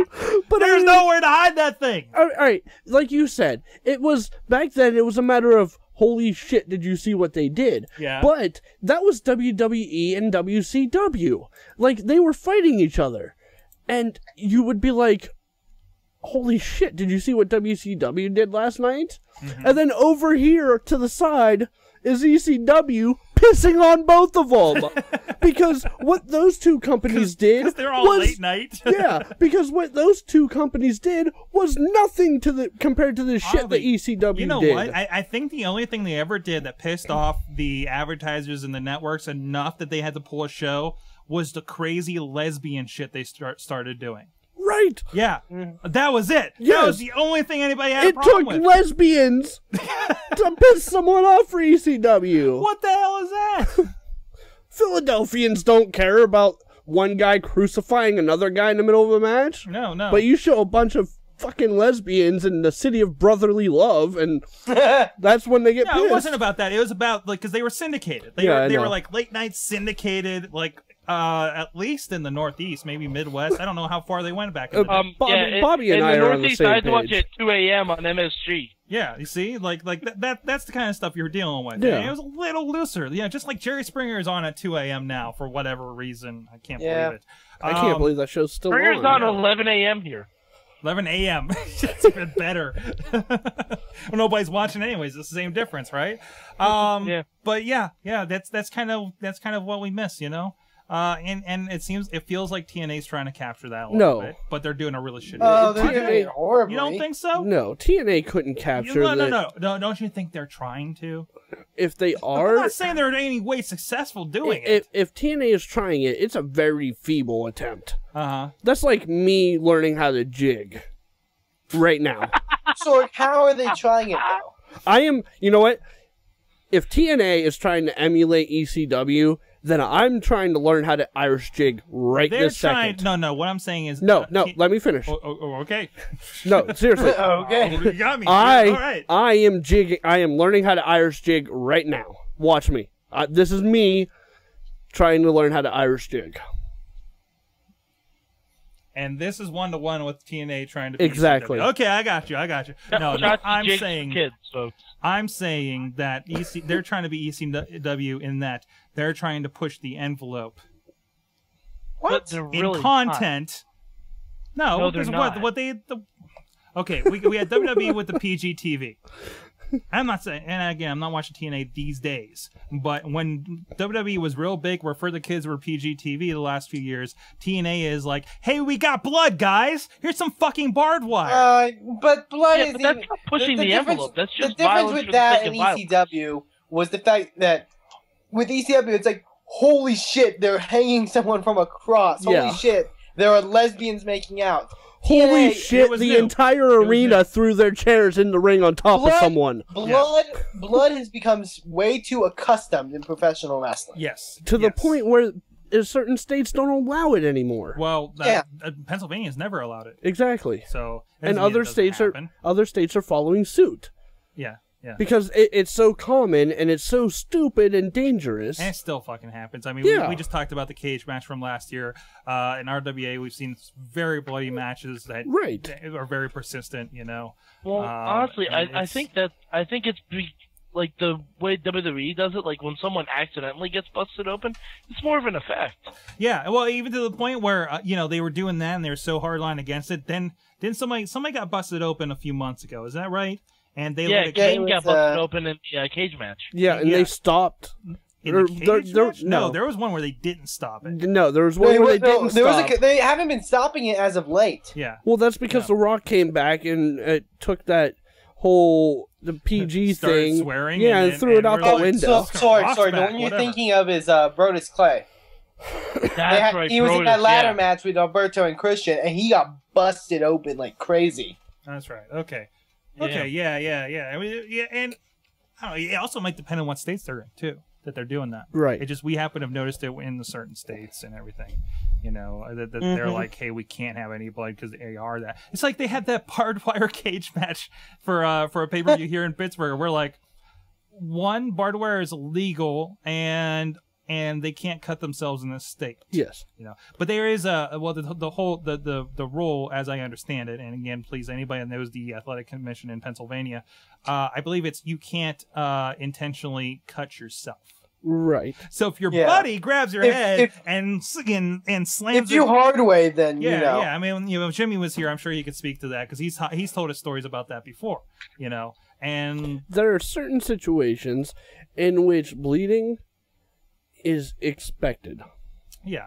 Like if you're in a barbed wire cage match, which again, and I want you to bleed. I don't think you can legally do in this state anymore. And you don't bleed. Yeah, that's unbelievable. Well, it's like like the Hell in a Cells. How did we have a pay-per-view of 3 Hell in a Cells and not have anybody bleed? Right. The whole thing after being pounded in our heads for 30+ years that the cages will rip and tear at your flesh. Right. And it's the most brutal thing you can possibly do. Now it has a roof. Now it has cells, and you play Russian roulette with it. Leapfrog off the top of the people seriously did get fucking hurt on Elimination Chamber. Right. You can't stop it's a that. parkour chamber. But I mean, and then you look at TNA, and where you bleed during promos. Yeah, where someone throws a hard promo and they blade. No. Ric Flair, to his credit, if his blood pressure goes up, he bleeds from his little blades. Right. Is what happens. Anytime someone mentions owing people money, Ric Flair just automatically bleeds. You know what, though? It's to the point where if Ric Flair doesn't bleed, it's just not a good match. Yeah. Which, the thing I feel bad, because I'm like, seriously, the best match I saw in, like, the last year in TNA was that match between Flair and Foley. Yes. That was a good match. It was brutal as fuck. Well, remember, Flair had that match. Flair had a really good match with Jay Lethal, where I don't think Flair bled. Yeah. Hold on, I have 2 things to say. Okay. First, Riz, why am I next on Big Freaky's list?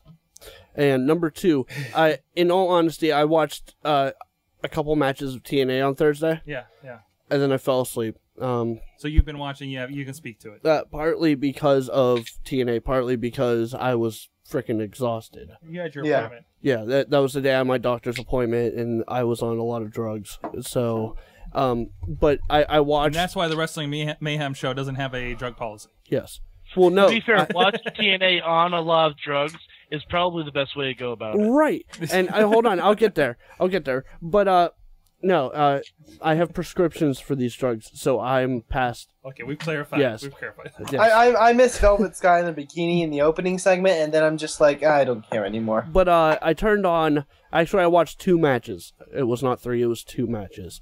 I watched Ken Anderson as Old Sting versus. It's good. I want to find some clips. Of which that. is versus Eric Young as Muda. Yeah, versus Eric Young as the. Oh my God! What did they call him? The terrible Muda. Not so great Muda. Yeah, the not so great.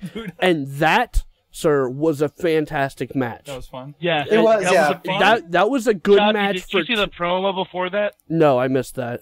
The promo before that was really funny too. Eric Young just needs to be in every segment of TNA. But I mean, really does. He does, because he's not only a good worker in the ring, but he's a good worker out of the ring. It's just unfortunate that he's in a terrible company. But I mean, the match they put on was a fantastic match. Commentary aside.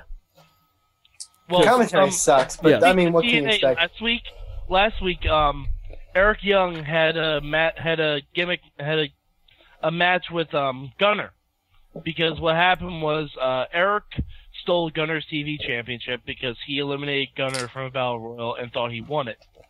So he stole Gunner's TV championship. Gunner attacked him the week after and stole Eric's old TNA World Championship belt back because he thought that was his TNA title. So Eric said, you know what, we'll have a match this week, we'll switch our belts back. You know, you remember it, I remember it, Hulk Hogan, Kevin Nash, finger poke of doom, we'll reenact it, it'll be great.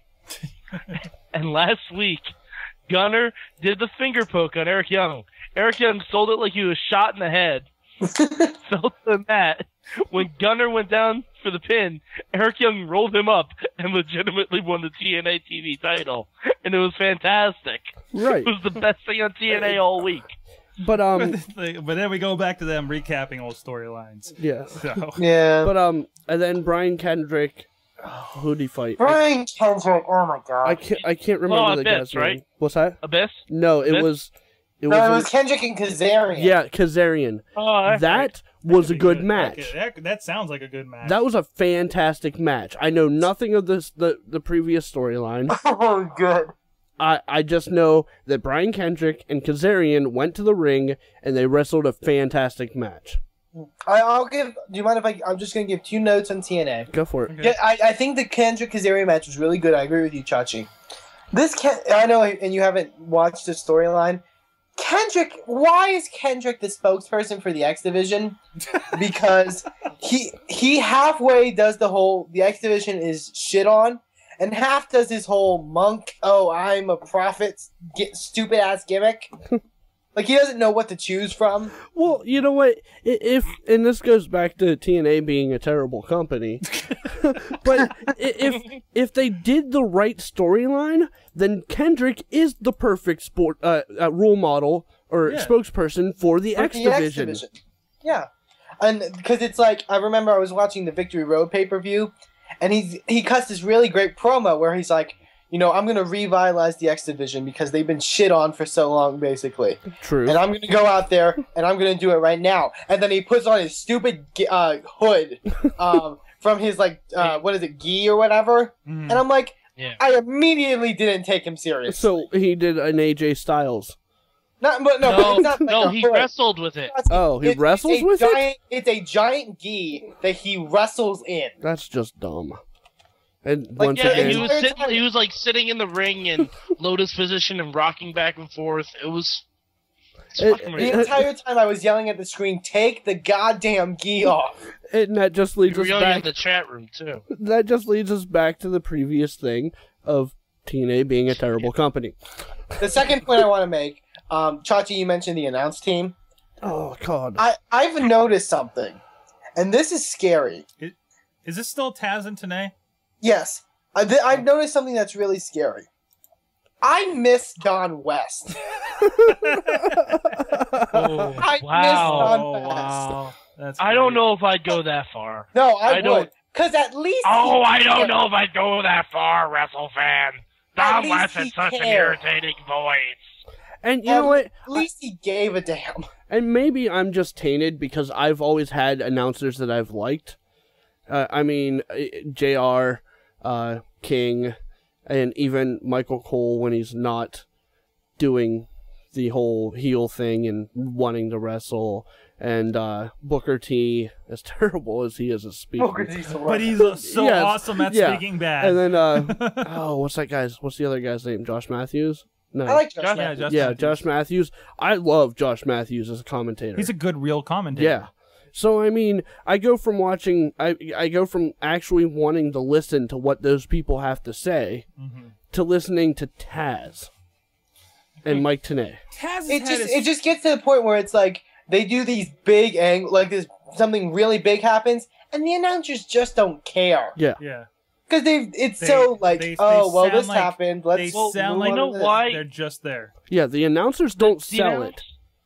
What's up, Mike? Sorry, go ahead. The announcers have to tell so much of the story in TNA because the TNA storylines are so convoluted that the announcers have to say so much to get out. Yeah. Like, that they can't genuinely react about anything.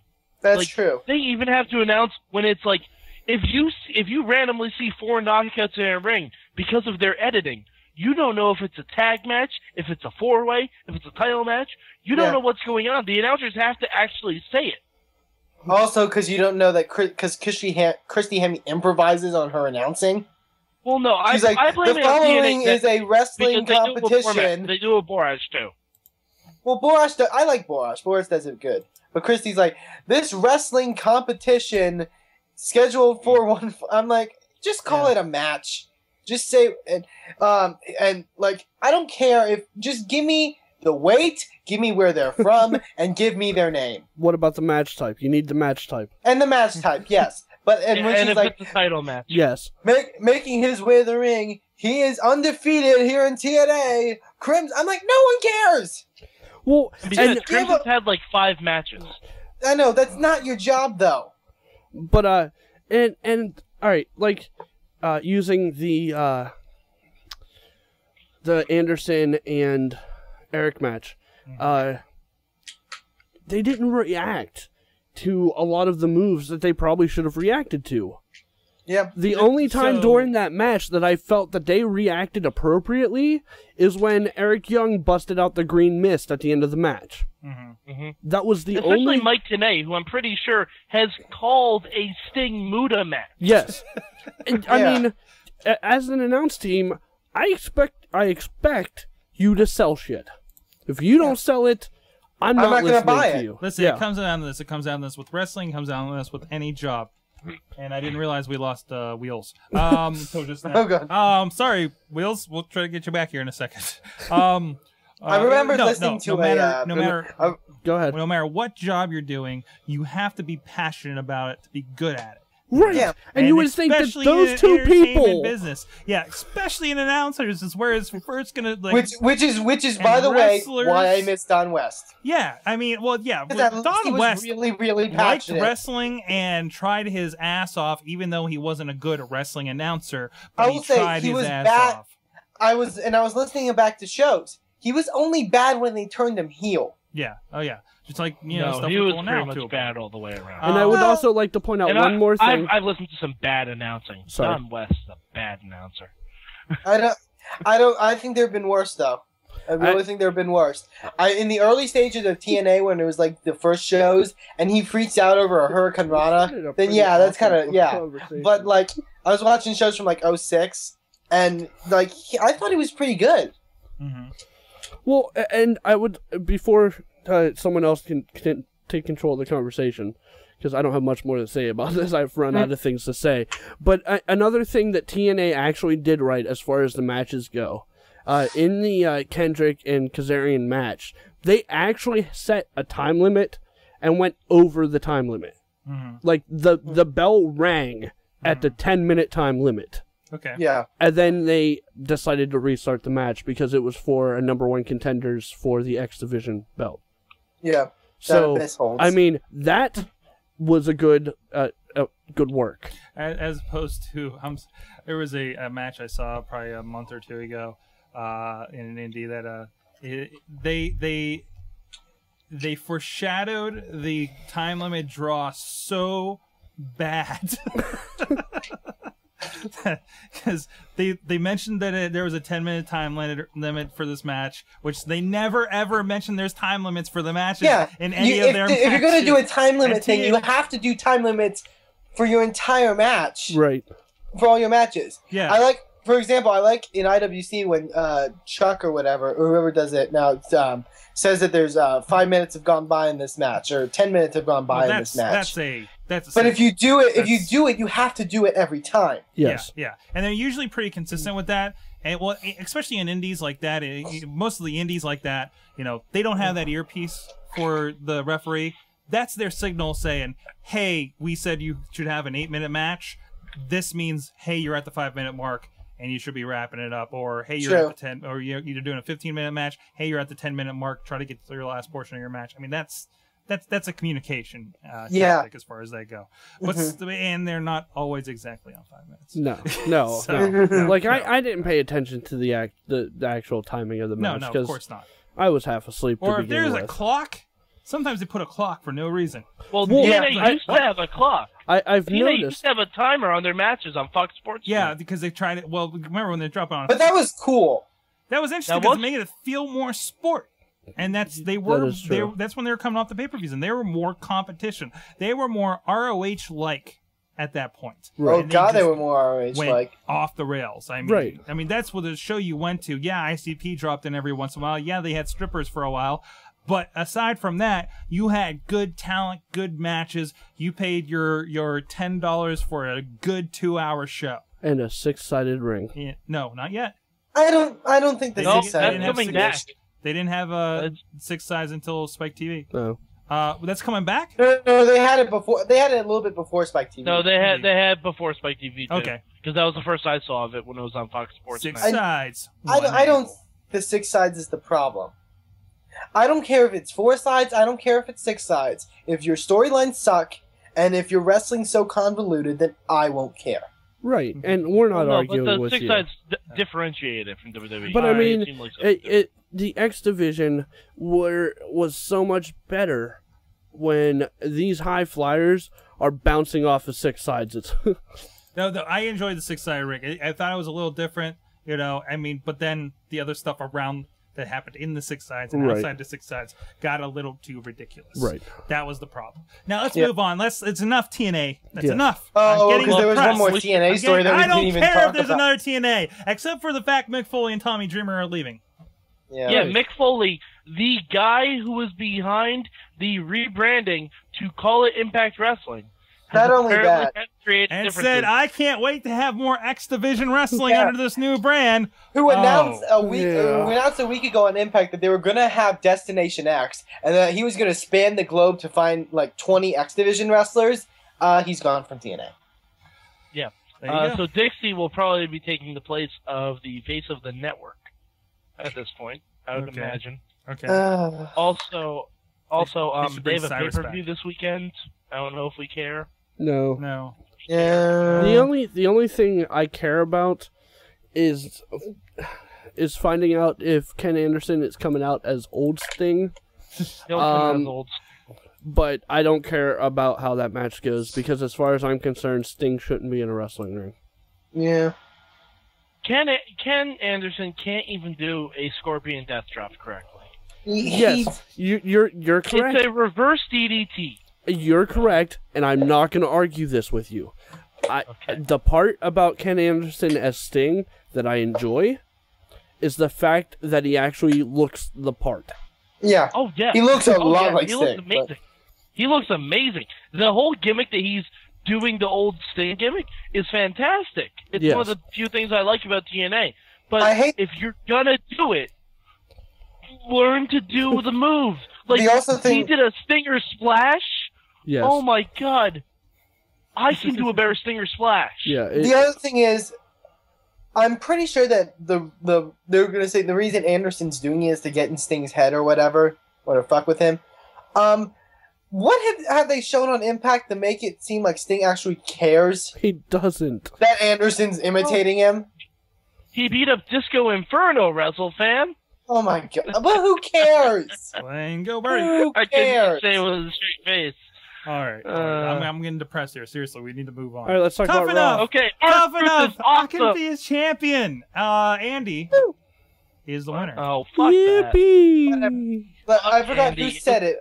Someone said it on Raw, but that Andy was passionate. Okay, Yes. Passionate. so he's passionate. Luke's just a douchebag.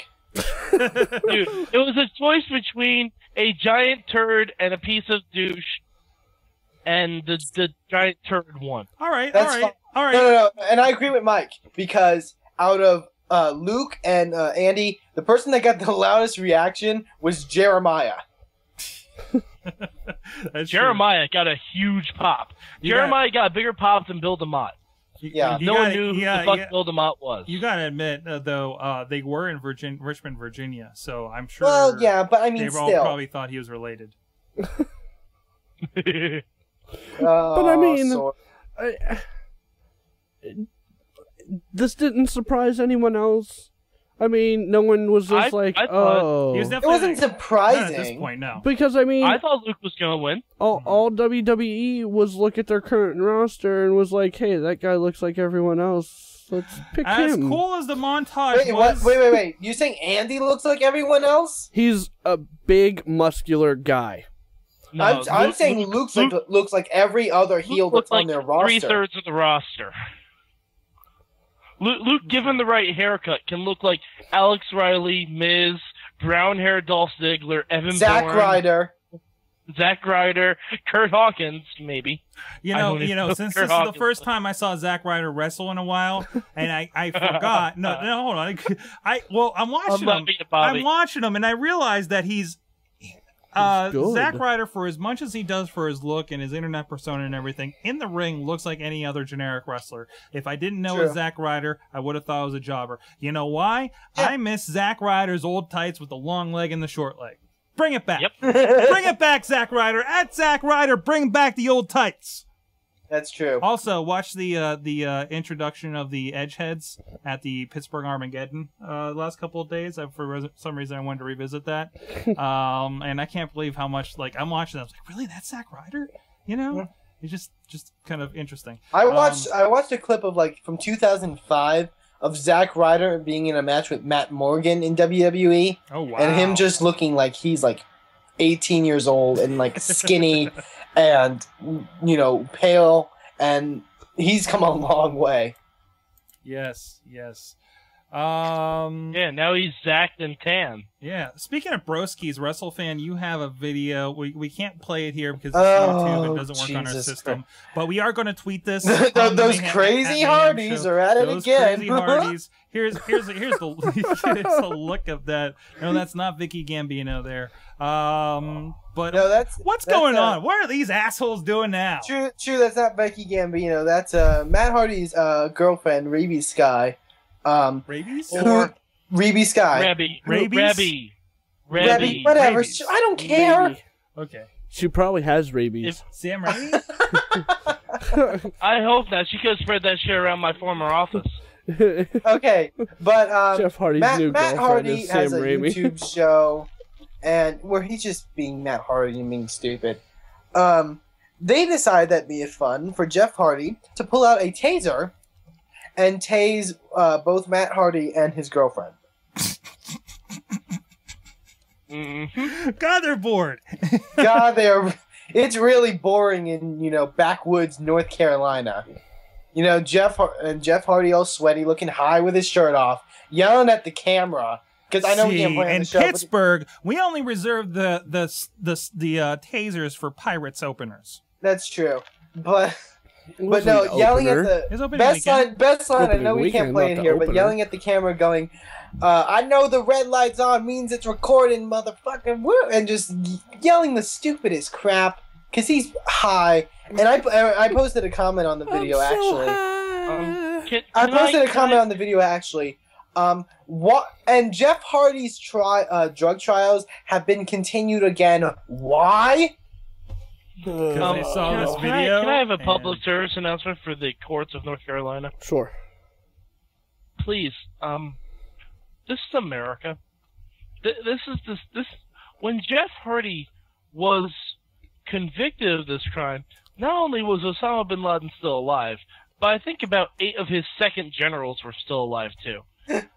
Can we please? Yeah. Whatever happened to the right to a speedy trial? In jail, or not, or just acquit him. Do something with this motherfucking case. If the needle don't fit, you must acquit. What the fuck? If the needle don't fit, you must acquit. But yeah, no, seriously, I agree with Mike. That's probably the first time I've ever said this, but yes, I agree with Mad Mike. Number one, it is America. You have the right to a speedy trial. So yeah. Yeah, okay, Chachi. Jim Knight has been convicted, served time, and released in the time that Jeff Hardy was first convicted. Chachi. Yeah, that's right. You have a right to a speedy trial. Jeff Hardy heard that, and he's like, that's okay. I'm good. Take your time. Take your time. I'm going to just smoke this Well, isn't it being pushed back by his lawyers? Aren't they doing some fancy footwork in the courtroom and keep getting pushed back? Isn't that the deal? You know, they're pretty much waiting this out and whittling away the charges so that he gets a... He's not even wrestling in TNA anymore, so why do they have to push back, find ways to push back the trial? Well, so the fucker doesn't go to jail. Bobby in the chat, he just says... I don't care if he doesn't fucking go to jail, okay? Jeff just hears you have the right to speed, and he's like, bring that shit on! All I'm gonna say is, our Hardy brothers, hate is gonna hate. Oh, shut up, Sorg. Is there any positive news this week? Is there anything good that happened? R-Truth is awesome. Wait, no, yeah, we have to talk about Raw because Raw was amazing. We did talk about it a little bit in the fan mail, but what more happened with Raw? Why was it the best Raw? Apparently, everybody's seen it. Let's start with the intro. Okay, all right. We started with Tough Enough. Yes. The season finale yes. led into Raw. You have Tough Enough. Yeah. A winner announced. Which McMahon slaps him. Steve stuns him. Good old days. Yes. McMahon goes to leave. R-Truth comes out as first Lagana mentioned, of course, the Tough Enough. There goes Stone Cold squashing the new talent again. You're typing something in the chat room. Oh, sorry. But R-Truth comes out, apologizes, gets his title match. Miz comes out, talks some shit. A-Rod comes out, talks some shit. Cena comes out and laughs at them all. Yes. Yes. And then Vince tells Michael Cole to shut his pie hole, and he makes the main event. Okay? I love that, though. I love that he just overrides the general manager, but... He's like, Michael Cole, shut up. Raw next week. What's that? I want to go to Raw next week. Where's it at? It's in Long Island. 3 hours. I want to go to Raw with someone next week. It's All-Star Night. We're promoting a game that's been out for 2 or 3 months. Yes. And then it just goes on from there. Yeah. Booker T came back. Yes. Ricardo came out imitating Big Show, which was amazing. Yes. I would say that was a really bad segment. It was a bad segment. I did not notice it was Ricardo. No, me either. I thought it was some white guy. I thought it was just some jogger they hired, right? And then like you saw it, like Alberto was talking, and then you saw the guy's hair like he was taking stuff off, but it looked like they were hiding. I'm like, is that jobber just like fucking up and they're not showing him? But then it's like, it's Ricardo, yes, motherfucker. Okay, and then Booker T had a match. Jack Swagger. Yes, against Jack Swagger. That, Evan Bourne came out and did a spin-a-rooney. No, it was a Bourne-a-rooney. Oh, that's when I was dozing off. I need to go watch that one again. CM Punk fought Rey Mysterio in yet another great match. Great match. Like I said on Twitter last night, I'll watch these guys fight all the time if they're going to keep having matches like that. Keep doing it. It's like, oh, we don't have anything better to do for CM Punk and Rey Mysterio? Put him in a match. Good. Just do more awesome. Yes. That's good. I didn't watch the women's match. I was pooping. It was okay. I was pooping. It wasn't bad. It wasn't bad. It looks like they're pushing Beth Phoenix. I was pooping. Is it? It looks like they're going to push Beth Phoenix to a title shot. I think I dozed off on that too. Huh. What else did I watch? I was very tired last night. What other matches were there? I know there's the ending match, but we'll get there. Kofi and Ryder. Oh yeah, Kofi and Ryder, which was a great match with great commentating. Yeah. Dolph Ziggler has arrived. Yes. around. His comments were hilarious, and it was just a great match all around. Vicky Guerrero, God, best MILF in wrestling? Yes. Oh God, yeah. Yeah. Okay. Oh, I don't know about that. Well, I mean, they haven't showed Steph I'd still in a while. go Steph. Best MILF in wrestling today? Yeah, they still haven't showed... Well, actually, if DJ Lunchbox were here, I should chime in for him. He would say Karma. That's true. Yeah, that's true. That's true. But she's not a MILF yet. And then the tag match. Yeah. Which was good. There was a tag match. Yes. There was a tag match? Yes. And... the main event. Okay, I see. No. Well, there was Santino versus... Return of Santino. Oh, I missed that match. That was good. That was good. Classic Santino. Yeah, It no, was good to see. I wasn't in the room yet. Apparently, they can't have Santino wrestle without Kozlov, I guess. Right. Because Kozlov's awesome. It's the international really tag interesting. team. They might notice they're like, when they were bouncing back from Tough Enough to showing, hey, we're at the arena, and they're like, oh, preliminary matches, and it was like Superstars taping. Yeah. You know? And it was JTG. Well, it was JTG? Yeah, because he was doing the whole like rolling the dice He's stupid gonna shit. get the Raw until he gets fired. Jeez. All right. But, yeah, it was a good show all around last night. And Steve and John had a great closing segment. Michael Cole? They dragged Michael Cole into the ring. Austin stunned him and gave him a beer bath. Cena gave him the attitude adjustment, and then they emptied the cooler. That's awesome. I mean, there has not been that good of Raw in a while. All the matches were consistently good. But are you saying that because you had Stone Cold, classic stuff? Not really. No. Stone Cold didn't play a huge role in it. He was in the opening segment, and then he was in the main event. What was that, Mike? It was nice to see. It was nice to see Vince on there, though. I miss McMahon presence on the show. Right. Because we haven't had it. It's like we got oversaturated of McMahon. It's like McMahon is like blood in wrestling. Yes. McMahon is like blood in wrestling. Now that we don't see it so often, it's really great to see him drop by. Yes. Yeah. Glad to see he's not in coma. But I mean... yeah, what the fuck happened there? I love that he just showed up. Not this time. He showed up before this. But with The Rock. We had, we had the spot where, we had... What the hell? There's a bug in here. We had Steph and Triple H saying, "Oh no, I think he's still in a coma. Don't worry about it." I was like, "Oh, good." And then he just shows up. Yeah. Out of nowhere. And that's. Well, I mean, why not? I wish it would have gotten explained just to see where they come from. Sorg, but they're like, Sorg, Vince is he's had his car blown up. He's had a stage fall on top of him. And he comes back from having a coma. Whoa. Vince is the fucking He's more Highlander. indestructible than John Cena. Vince is the fucking Highlander. McMahon? Hello? Yes. Vince is the Highlander. I mean, the dude died and then had to come back the night he... There can only be one dominant wrestling promotion / entertainment company on wrestling. On TV. But I mean, the guy was dead and came back from the dead the week after he who should not be named had his accident. Voldemort? No, the guy the guy that's been erased from. Yeah, Canadian Wrestler X. Okay. Yes, the guy who's been stricken from all wrestling records as we know it. That's not true. That is not true. Right, that's not true. That is not true.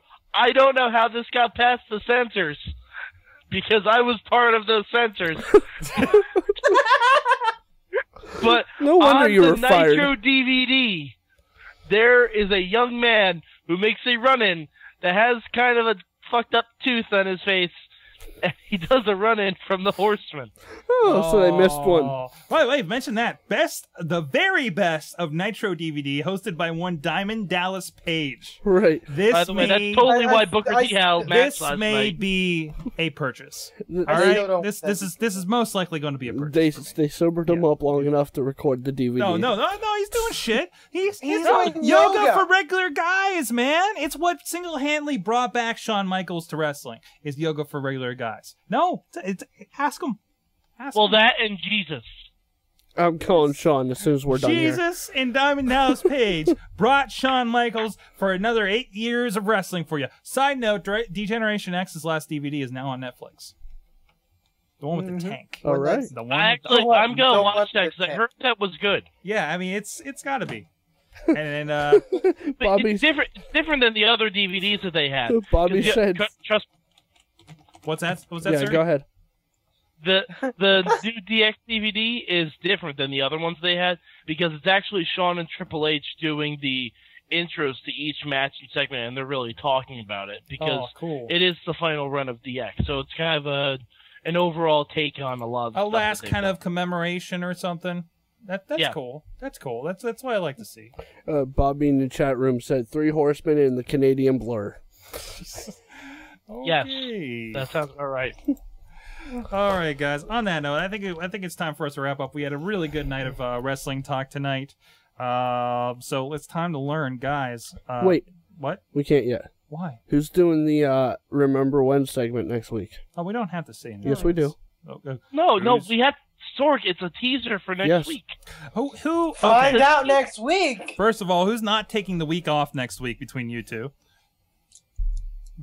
Next week, I'm gonna try my best to go to Raw on Long Island on Monday, so I'm gonna be here next week. Okay, WrestleFan, you got the night off. Mad Mike, you can do a Remember One.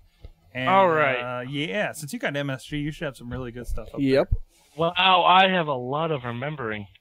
Remembering. I'll come up with something really good. Excellent. So hey, can I move on? Go ahead. Mad Mike, what'd you learn from wrestling this week? Why do you always start with me? I'll go first. Okay. Chachi wants to go. Chachi, what'd you learn from wrestling this week? I learned that if I were smart enough to record and mute TNA, I would probably enjoy it. Okay. Because from what I saw, it wasn't bad. Okay. But, I mean, I would need the ability to not hear them or be able to fast forward. All right. Mad Mike, what'd you learn from wrestling? I learned that Chachi's awesome. I learned that Christian finally turned heel and has another shot at getting his damn championship back. Hell yeah. Christian being heel is just great. Mm-hmm. Yes. Christian, with one belt shot to Randy Orton, instantly became the best heel on SmackDown. Yes. Mm-hmm. Yeah, I love the whole story behind the thing. When after he hit him, he yelled, "I know I can beat you, Randy." Mhm. Definitely. WrestleFan, what'd you learn from wrestling this week? I learned from wrestling this week. I learned from TNA this week that zombieism apparently ends when you do a photo shoot. Because there are new Angelina Love pics of her in the lingerie on a bed, and she's not a zombie. Well, WrestleFan, have you seen the whole angle that they're doing? Yeah, she can talk now, apparently. Yeah, she's not a zombie anymore. Basically, they're star-crossed lesbians who have been reincarnated from previous lives. What the shit? What the hell? I'm not even joking. Makes AOM look tangible. He's not joking. No, I'm not joking. Like, the past couple weeks, Winter has been, like, giving Angelina Love the most awkward girl-on-girl kisses and lesbian massages I've ever seen. And last week, Angelina Love spoke and said, "Yes, just like we were together once upon a time." If you follow DivaDirt.com, they often put just the divas and knockout segments of the shows on the site. It's maybe a good time to take up that little bit of community service. Yeah. For the knockouts. Might be the best thing apparently, zombie, you just have to put, like, black makeup under your eyes. It's so stupid. It just means you're not sleeping. Sorg, hey! What did you learn from wrestling this week? I learned when you're worried about... No, I'm not going to do that one. I might give that away. I need to come up with a different one, because that one, that's not a cool one for me to do. Well, while you're coming up with a new one, the chat room has things. Riz learned that the Big Ricard show sells a fake leg injury better than Bret Hart. Yes, he does. Oh, that's not true. It is. It's true. He sold that Depends leg... on which Bret Hart you're talking about. New one, where he had the leg new test. one, yeah, okay. No, because, I'm sorry, 94 Rumble, Bret Hart sells a fucking leg injury. Damn it, that should have been my Remember Me.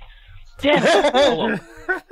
Anyway, Bobby of J-Town learned to fear for his life in Johnstown because Connor Lee Denny is still on the loose, and he's armed and hiding in a cave.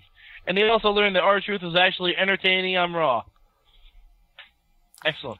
Sword, would you like? I learned the power of the shake weight in professional wrestling. What?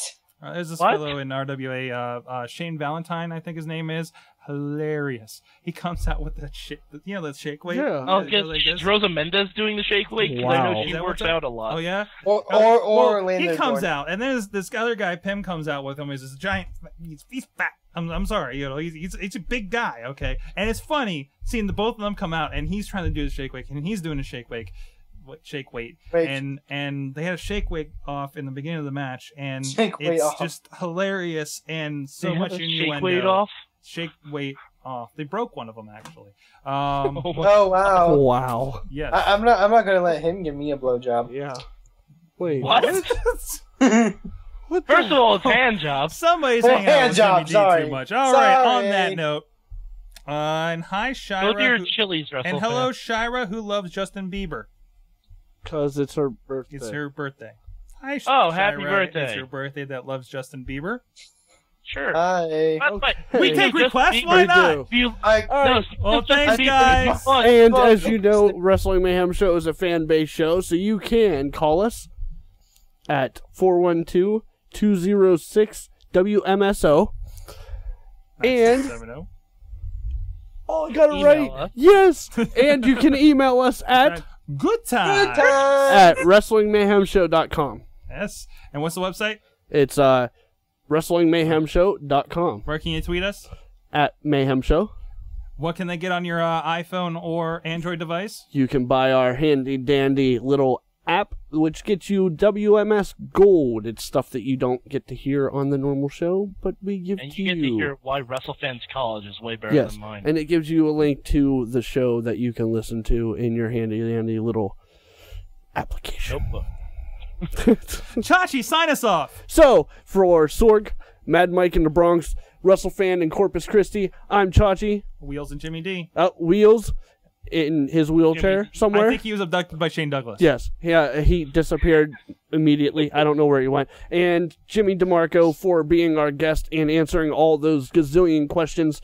This is Wrestling Mayhem Show, and we'll see you next week. Just wait.